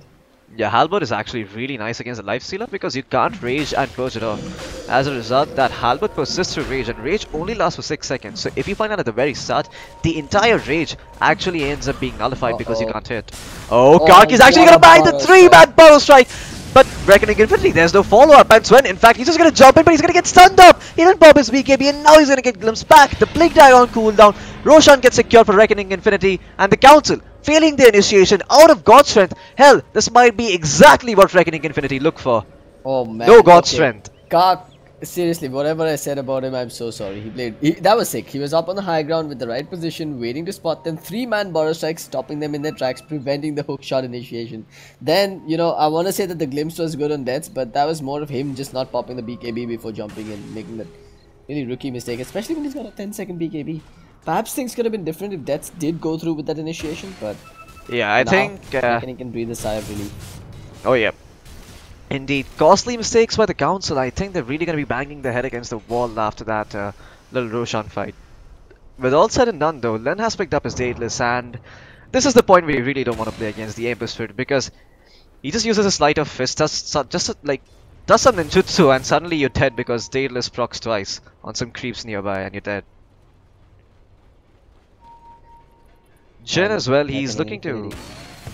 I'm quickly gonna take a look at their items. He's got another fire on the Lifestealer in addition to everything else he had. He's got a Lincoln queued up, which is ideal, honestly. He has got the cheese in addition to the BKB as well as the Aeon disc. So everybody on the side of Reckoning is super fat at this point. Yeah, I mean they all have a lot of farm. Yeah, they all went to the Grandma's house, came back full, and now they're looking to knock on the high ground of the Council. One big spoon of Chawanprash in all their mouths. Indeed. Well, the tier 2 towers are still standing for the Council, at least in the mid and the bottom lane. So that is somewhat of a breather because they're not immediately going to go high ground. It does buy them some time, but for what it's worth, Reckoning Infinity can still push. Yeah, they've got 2 out of 3 lanes coming into their side. Yeah, so.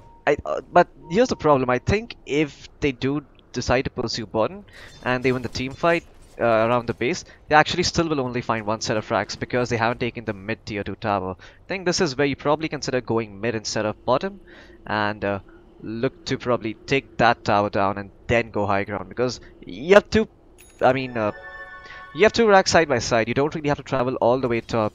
That can actually be quite hindering when you're trying to push. True, especially when you don't have exercise and stuff. So you probably want to go and take at least 1 lane of barracks with that. Yeah, I mean, but why take 1 when you can have 2, right?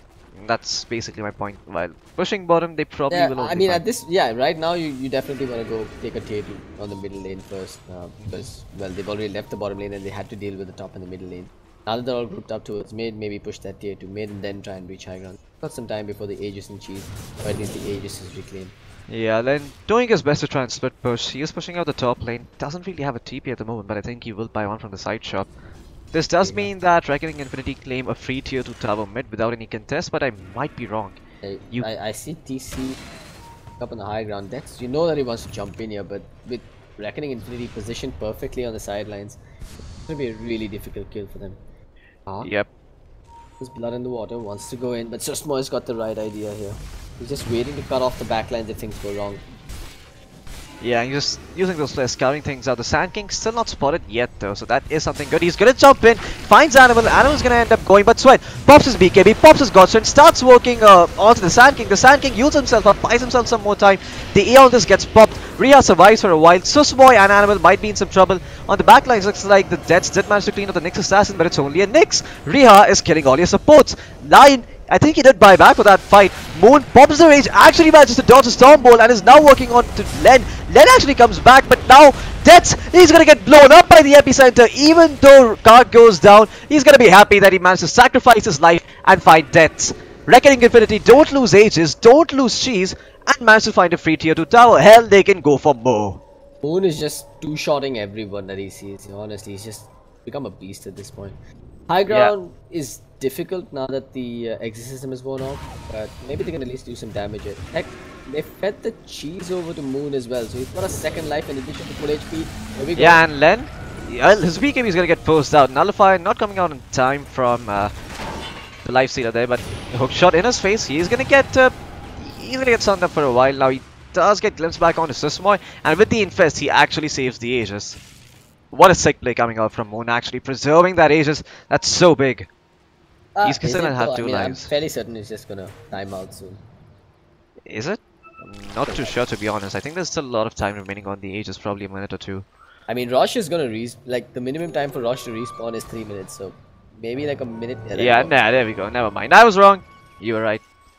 Bottom, big wave pushing in here. Someone's gonna have to go deal with that. Looks like it's gonna be the Death Prophet and the Doctor that are heading in that direction. Yeah. But yeah, I would probably say that's a success for the Council, considering that they were dealing with an Aegis and a Cheese on the side of Reckoning Infinity. Exorcism was blown as well. The fact that they barely took any damage on their tier 3 tower. The high ground still stands intact. I'd probably say that's a win for the Council. Yeah, but they did end up losing their co-heroes, except for Ember Spirit. Everybody died, and Animal bought back, so that does hinder the net worth a lot. The good news is that the Sven is fighting the Daedalus soon, so Lifestealer could be in some potential trouble. But with that said, the Lifestealer, he has a ton of armor. You just look at him, he has 24 armor on top of the 20% evasion, and he has the Nullify, so he can actually turn around with the Sven and prevent him from popping BKB. It does give you decent damage. Not sure why he would go for the MKB in all honesty.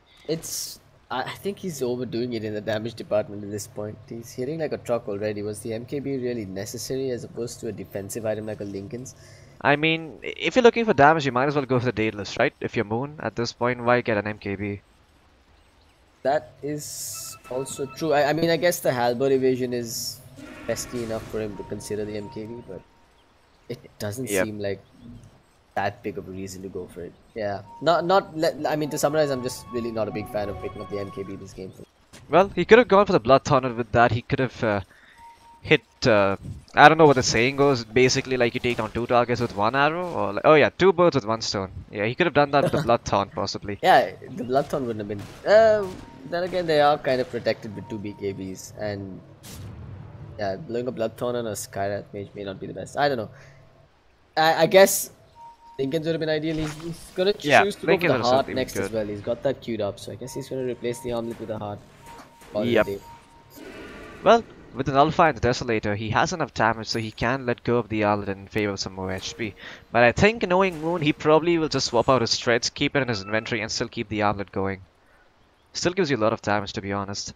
Gives you like got a Lotus Orb on Kark, by the way, so that's probably one of the reasons why he chose not to go for the Lincoln's Spear, yeah. Probably. Here we go, they're gonna try once again. They do not have the Aegis, they don't have a Cheese. They have the Exorcism though. Yeah, they need an opening, and it's gonna be hard to find it against the lineup of the Council, because, well, you whiff your initiation and you're gonna get screwed. The Sweat is gonna just jump in with his God Strength and start whacking away at your face. At no point in this game should Reckoning have more than... Well, should Reckoning actually have even 2 heroes clumped up next to each other for a Storm Hammer? Like, that should be the call coming out from the captain right now. Make sure that you're not standing next to an ally, because it's not like standing next to an ally is going to help them heal up or do any real benefit for them. Yeah, so everyone should be spread up in these team fights, keeping their distance and, you know, just throwing spells from as far as they can. Basically, you're glad they didn't go Witch Doctor. Comes the Council once again with the smoke. Yeah, I mean... Lane's pushing in. This could... No, Moon, he's a wise man. He's just gonna back off. He knows he doesn't have vision in the bottom area, so he is... Well, he's gonna head towards his jungle camp, but yeah. He's smart. He's gonna just go towards his team, group up with them, and he knows he's a lot safer there. Realizes that the next objective is Royale. Coming out. They did get an observer ward planted deep inside there, so it's not a complete waste. But now with that rocket flare, they've kind of given up their positions. Uh-oh. Iced. Nah, he didn't get spotted. The gem through sight range is not that big. But the hook shot actually onto a creep this time. But the Hex, well, it's onto the Sand King. The Sand King does get chained up. The Lotus Orb upon him did not dispel the chains. He might end up going down here. He tries to get a last Butter Strike before he ends up dying. But he pops the Heal Scepter and stays alive for a while longer. Swen jumps in, tries to find Nyx Assassin, but Nyx Assassin pops the Invis. He's going to be okay. While Moon, he's just ripping through the lineup of the Council here. I mean, not sure what's happening right now, but looks like the Swen is going to end up falling. Moon, he's turned into a frog, but despite being a frog, the Death Prophet does the heavy lifting, takes down the Swen.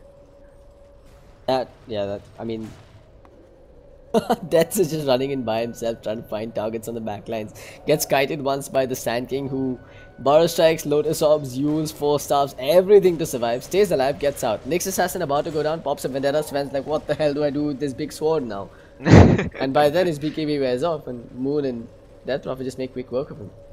Yeah, I think it's a slow and steady downfall for the Council here, with no buyback on the Sven. It seems inevitable for them to defend, for them to lose their tier 3 tower here. Yeah, and now Moon with the Arnold and Desolator working away on the tier 3, already down to 1/4 of its HP. They're bailing. I mean, they're probably bailing in favor of Roshan, which has respawned. You have the Refresher Orb, so might as well push with that. But the Swen is down for 30 seconds. I think Reckoning Infinity should probably test the waters and see if the Swen does buyback. And if he does, Ducktail and run, Rage TP out, do whatever you have to. It looks like he doesn't have... I mean, they know that he doesn't have the buyback. Oh, Nyx Assassin.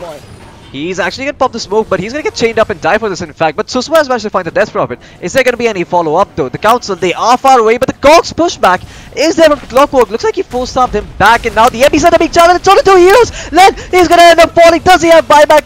No, he does not. 100 seconds down. Len, he's gone for good.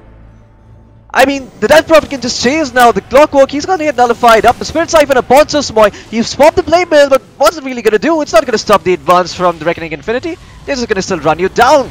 And Swen comes in with the big sword of his, trying to do some work, but he's just going to tuck tail and run. Moon, he is too big, bad, and scary at this moment. And you can clearly see the Swen does not want any part of Moon. Looks like Jin might be able to find the Sand King. And nope, he does not. The Burrow Strike actually only 1 centimeter away. Well, Death is going to pick up that kill, but Reckoning Infinity still have the cores alive. They can still go high ground. There is no buyback available on to Len, but they're going to have to wait for the creeps. 2 gems lying. Issues right now. Yeah, they're definitely struggling. Enough for 1 rage, but yeah, I don't think he cares. He's going for the... Yeah, he has a heart. He doesn't care. Exorcism gets popped. They have Len's got buyback now. Oh, Len has buyback now, so they could look to buyback and turn things around. This is probably the best chance he'll get. Cock, he's still 65 seconds off on the clock. If you manage to find Moon over here, he's not going to have any buyback, and then you can just try to go for a YOLO cheesy push. Buyback and go in. Yeah, they have to buy back, otherwise they're going to be playing against 2 lanes of super creeps. Death is going to jump in onto the Death Prophet. Death Prophet does not have the ult. She might end up going down here, but she actually ends up surviving. The Exorcism grants haste, just securing her retreat there. Damn, I'm surprised that they didn't buy back there. Perhaps they just chose to give up a free tier 3 tower. Okay, maybe they're just gonna hold on and try and go for 1 GG push now. That's the only real logic I can see for the Council. Yeah, I mean, they could have gone for another set of frags, but looks like Reckoning Infinity, they want to play it extra safe. The economic damage that's been done though, it's huge, because that was a lane of barracks, a tier 3 tower, a shrine, and all that was a successful team fight. Riha's Aeon Disc did end up popping. And that's Aeon Disc down for 83. Honestly. 1 minute will go in. Probably. He still don't have the Exorcism, so I think that that's probably going to be okay. 6.8k gold. I mean, I wonder if you could just sell the Aeon Disc, pick up a new one, and hope that refreshes it. Nah, I think cooldown still persists despite selling your items off. I mean, then you could probably fight in your base with infinite blade mails and infinite foe staffs. Why? Okay. He's got the sacrifice finished up. Yeah, Scythe of Ice is super good this game, especially against the Ember Split. He has the Lincoln Sphere. He does have a BKB though, so he's going to be relying on it to bring heroes down. Len, he did look stylish early on. Looks like on the backlines, Lion is going to end up falling. That is near the Roshan pit, and that's going to enable Reckoning Infinity to move and then take this Roshan. You really want to contest this if you're the Council. You don't want to give up this Roshan because that just might mean the game for you. Hell, what am I saying? It will mean the game for you. You're going to be playing against 2 Exorcisms. You're going to be playing against an Aegis Lifestealer. That's never fun. You'll also have cheese on someone like the Sand King. It's now or never, honestly. Yeah, I mean, it's now or never. Without the line, I don't think they really should bother with the line. Just consider going in and stealing this Aegis. So Smoy, you have the hook shot. Jin, he's trying to scout things out. Sven, he's just going to jump in on the back line, so he's going to be going on the Sand King, but the Sand King has an Aeon Disc of his own. Nyx Assassin is going to be the next target. I hear he's going to be challenged. Hook shot in, but Moon, he's managed to snatch the Aegis. Looks like Roshan did end up falling towards Council, but that's the only thing they will find. Moon turns around, devours the Sven. Sven is going to end up dropping. Death Prophet manages to clean up the clockwork, and with that, the Council, Roshan steal gone horribly wrong. And that was they all basically found everything. Riha's got the refresher shot up on him as well. Aegis picked up on Moon. This is it. I think Reckoning Infinity, it's just straight through the base and nothing stopping them at this point. Gotta finish what they started. Yeah, the Death Prophet. I mean, she has so much farm at this point. She was having a rough start just like Moon. But despite that rough start, she's looking solid now. Has a Sight of Eyes, she was got on this BKB. Also the refresher shot to work with like you mentioned. And you have to buy back right now if you're the Council. Even though your Sven does not have ultimate, you just need to buy back to just sort of scare away the side of Reckoning Infinity. Looks like it will be the case. Aeon this does get popped with the help of the Finger of Death. Len though, he has been silenced up, so can't find the change. Finds it at the end moment. The Mystic Fled doing some hurt on to Rhea. Rhea, he might just end up going down because of the cleave, but he doesn't. He pops the refresher shot. And he's gonna end up falling! The last Arcane Orb. He didn't pop the Yule Scepter in time, and now the backlines. Animal's gonna end up falling. Moon picks up that one. He still has the Aegis to work with. Does get silenced up though. Jump in by Len. He has the BKB. They're gonna manage to take down Lifestealer. He has his Aegis gone. Gok, he did try to save his ally, but he whipped the Battle Strike, and now Animal is chasing him back. Moon, he's just gonna rage TP out. What do you have to stop that? The answer is nothing. That was bad. The Reckoning Infinity needed to give that Death Prophet some backup on the top lane. They trapped her down, took her HP down, even forced her to use a refresher shot to refresh the Aeon disc to try and stay alive, but she ended up going down nonetheless. I mean, I'm thinking if a Kark Borrow Strike came in on the back lines while the Death Prophet was being chased, that would have been game right there, because that would have been the death of Len and maybe the death of Jin as well, and a lot of the firepower just gets taken out immediately. But now Death's managed to get himself a few kills in that last engagement, has a bit more money to work with. What's he gonna go for? Okay. Len, he's a ballsy guy. He doesn't want Lincolns, he doesn't want your defensive items. Those are for pussies. He goes for a rapier. What choice does he have, honestly? This is really what he needs to do. I mean, this is the envy philosophy, right? It's more risky to not go for the rapier than to go for the rapier at this point of the game. He's got himself two Sleight of Fist charges. Essentially, if he goes in and gets at least one crit off of those, he's guaranteed board kills. Yeah, definitely. Suppose are definitely going to be falling. Looks like we might even see the Death Prophet falling if for Aeon this does get popped like last time. It's something to look out for if you're the Death Prophet. But on the flip side, that Ags on the Disruptor could prove to be problematic for the Sven. Oh yeah, it's going to be problematic for everyone because then you don't get to pop your BKBs. And Len has a BKB of his own too. So protecting his rapier is going to be difficult. I think at this point the Sand King just considers Epicenter as... how do I say this? Epicenter as a tool that's not even in their arsenal anymore. He's basically the initiation for Reckoning Infinity. He needs to set up a Borrow Strike into a Static Storm, but I hear a hook shot, and looks like it is going to be the Disruptor who ends up falling. Jin finds the kill with the Mystic Flare and the Arcane Bolt. That is Disruptor down for 70 seconds. He does have buyback though. Garden Gaming. I don't even know what he was doing out there, man. Yeah, in Moon's own words, this is Garden Gaming. Well, Reckoning Infinity, what are they gonna do here? Are they gonna wait back, hope that the Council pushes and bait them in? Or are they gonna try and find a pick off of their own here? I think they're just gonna wait out the Disruptor respawn. There's no need to rush things. You have the lead, you have this going. The game is in your bag at this point. Sven, I don't think he's gonna scale this far into the game that he'll be able to kill the Lifestealer. So that's something that Reckoning Infinity don't have to really be worried about because you have a lot of armor on Moon. Also the fact that he now has a boost of travel makes him more speedier. Oh no, Death! You're gonna get hexed up! You don't have buyback, you might just end up going down here, and indeed you will. The Spirit Side been doing so much work, and with the help of Moon they bring him down! Death! Oh man. 111 seconds, no buyback! This is bad for the Council. You can see lines just being drawn towards the bottom lane. They want that last lane of barracks. But it's not over just yet though. You gotta remember the amount of firepower that Len is packing right now is scary. But oh yeah. As I say that, there's a second Aeon disc now picked, third Aeon disc rather now picked up on the side of Reckoning Infinity. So even the Divine Rapier may not be enough to stop them. The next Assassin does have the Aeon disc like you mentioned. And this might just be the item you need against these Rapiers in the late game. You seem to be really happy about this game. Oh yeah, I they know did that see there's the an Invis Sand King in the vicinity. They've got sentry wards placed down as well, so... Yeah, the sentry ward does expire in a few seconds though. But I think it's gonna expire with the Invis, so the Invis is basically useless for Reckoning Infinity. Sand King? It's gonna be looking for the jump. Is he gonna find it? Reha pops the Exorcism, goes on forward, pops the Yule Scepter as well. Just wants to take down the range racks. Now popping his BKB Clockwork, gogging the Death Robin inside the Power Strike.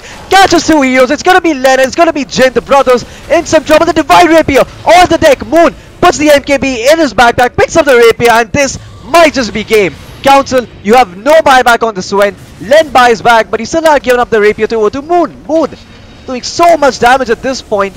I mean, the Rax is just melting. The epicenter gets channeled by Kark. The Lotus Orb sending the Clockwork back, and Mega Creep secured for Reckoning Infinity. Yeah, this looks like the end of the game. You're Reckoning Infinity.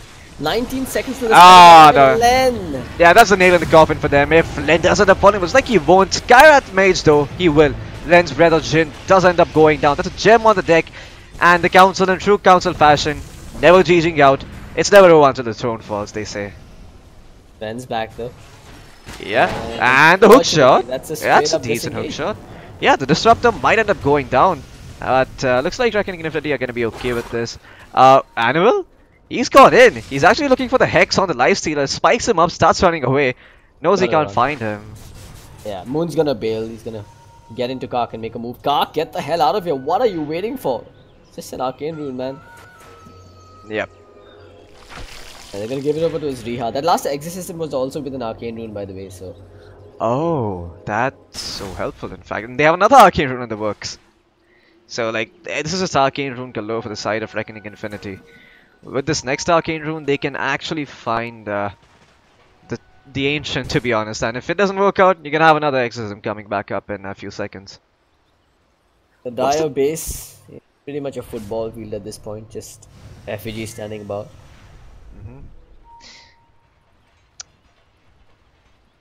Well, Lifestealer. Shrine left to take, and then they should go in. They haven't taken the shrine now that you do mention it. Looks like Ria's gonna wait out as long as possible. Like, he's just left his keyboard and gone AFK right outside this bounty rune. I mean, the arcade rune, not the bounty rune. What am I saying? Well, Swen. Sure, you look good in the Assault Cuirass, but I don't think that's gonna help you win this game. Or maybe it will, who knows? It's an uphill climb here. I mean, they're playing with a 31,000 net worth. Mega Creep up against them, no tier 4s. And a Divine Rapier sitting on Moon. Let me play the bad cop here and say that this is a 90-degree uphill climb for the Council. So basically, if you're not working with ice picks and if you're not working with those hiking tools, you're not winning this one. Skyrat does have wings, so... he can't carry his entire team though. It's only one Skyrat mage. He doesn't lift the weights. It's Swen who does the lifting. The only guy who goes to the gym. Look at this, man. I feel so bad for the Council right now. I've been in this situation where seeing defending versus a stacked team coming at you for Mega Creeps. It's just that the stakes are so high here at the ESL in the Premiership. Every single loss here is one step away from the first LAN of the season. And you can see Reckoning Infinity taking no chances. They'll pop that Exorcism with the Arcane Rune, go into the Rush Pit, claim an Aegis. Heck, they'll wait another 90 seconds after perhaps and then go in with 2 Exorcisms available. Yeah, I'm surprised that Moon is actually so patient. He did mention how he's a guy who often tilts, but this time he's definitely showing that. It's quite evident he's overcome that weakness in his pro Dota career. This is good stuff coming up. Refresher up now going the way of Death Prophet. She's picked up as well. This Death Prophet is going to be hard to bring down. If it wasn't hard to kill already, I mean, she has a cheese now to work with as well. So the Council is running out of options at this point. I'd like to see what... wait, has he picked up a second Rapier yet? No, right? No, but I think he probably... Nah, he's picked up the Desolator for the Ember Spirit. He's picked up a 6th of the Rapier. I don't know if that's the best. I think you should have just gone for the Rapier. Like, hold on and then get the Rapier. Maybe I think you should just quit. Fight, so. Come on. I mean, I don't want to be the bad cop, but really, what hope do Council really have in coming back apart from, say, Reckoning Infinity diving them at the fountain? Which I think there's a very narrow chance. Honestly, I've seen comebacks of this magnitude before, so I don't want to count them out. In the Premiership? Maybe not in the Premiership. Yeah. I don't know. It's been 2 years, so I'm sure there was one game with Mega. There were definitely games with Mega Keep comebacks, even on the main stage, if I'm not wrong. Okay. Well, we'll see if the council can pull off similar shenanigans. Clockwork Key is getting closer and closer to the level 25, so with the Rocket Flare True Sight, they're actually going to be able to scout out the Sand King and the Nyx Assassin if they do find those Invis runes. But Gak is looking for the game-winning play. Observer in each lane as well to watch for initiations, but Reckoning Infantry coming in with the smoke of the seat. Yeah, Gak. Yeah, you also see the Ember Spirit. The Ember Spirit is going to get jumped down. He's going to get nullified up, but he has a Remnant out and he's going to be Remnant out successfully. Now the Swen popping his ultimate. BKB popped as well, trying to work on the Life Stealer, but the Life Stealer has too much armor. But look at Moon. Objective-based Dota hitting away at the Ancient for now. Doesn't care about the Swen, doesn't care Riha is dying. You know what, my friend? You can just end up dying. I'm just going to go get the throne. But he does turn around to find the Clockwork, and looks like if it wasn't game before, it certainly should be game now, because the Swen has been hexed up, nullified up, the epicenter as well, laying in the hurt for Council, and that's the nail in the coffin. GG, well played. Oh, what a game. Reckoning Infinity just coming back from the depths of hell in this game. Honestly, I thought it was over in the early stages as well. I thought the Council were just going to walk all over them, but Moon keeping his composure, getting pretty farmed up, some key item build switch ups, Skark redeeming himself with those good Boros strikes as well. Reckoning Infinity proving to be the better team today. Yeah, in fact, Council, they're probably going to have to go back to the drawing board, see what they did wrong. Maybe it was around the mid-game where they got a bit too eager before they had the BKBs, and then even after the BKBs, they made a few misplays. Anyway, folks, that's it for the Dota 2 broadcast. I'm going to throw it over to the panel and see what their thoughts are on it. Thank you for tuning in.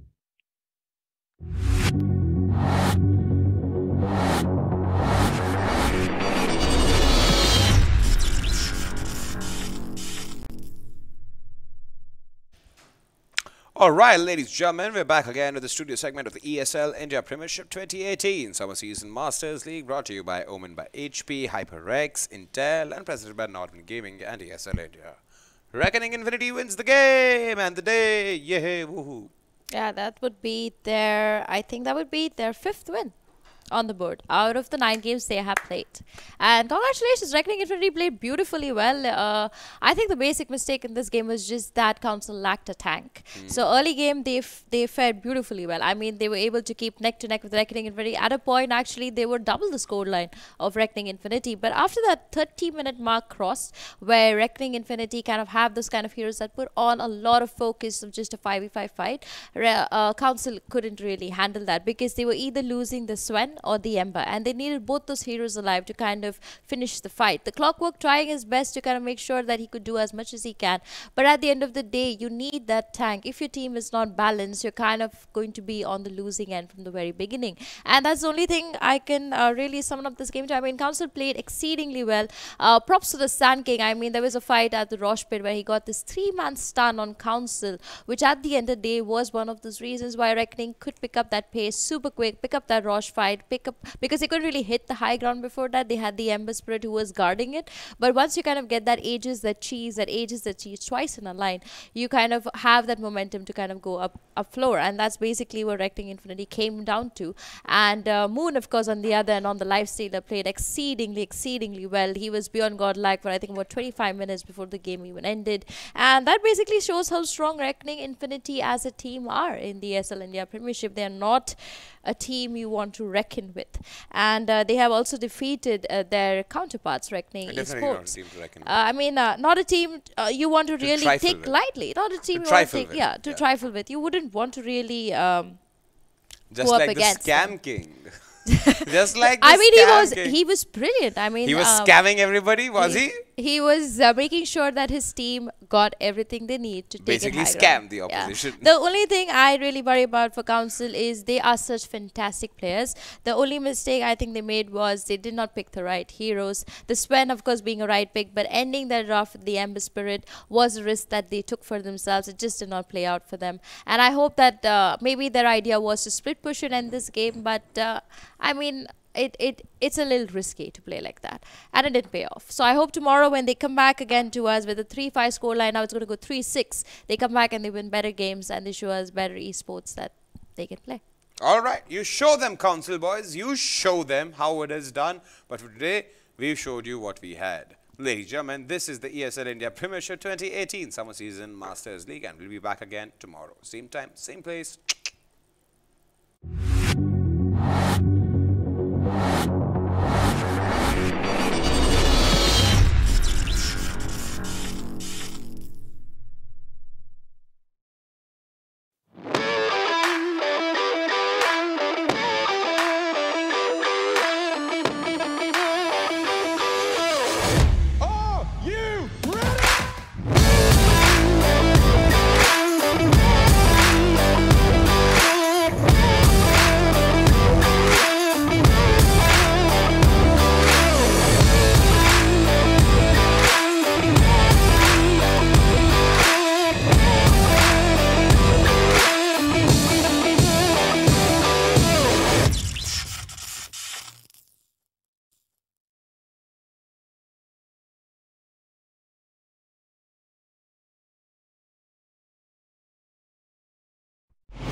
They say gaming is easy.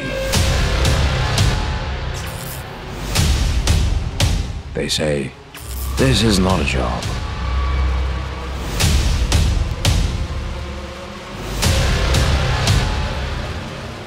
They say it's a waste of time. But we kept at it. Got better.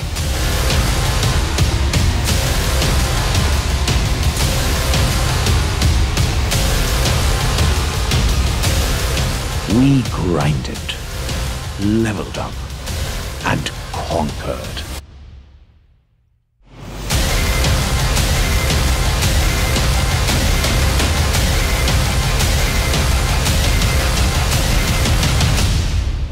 We are gamers. We are the ESL India Premiership, powered by Omen by HP.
That was beast.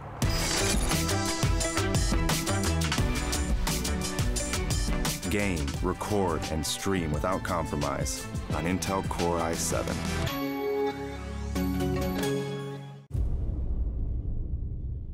The ESL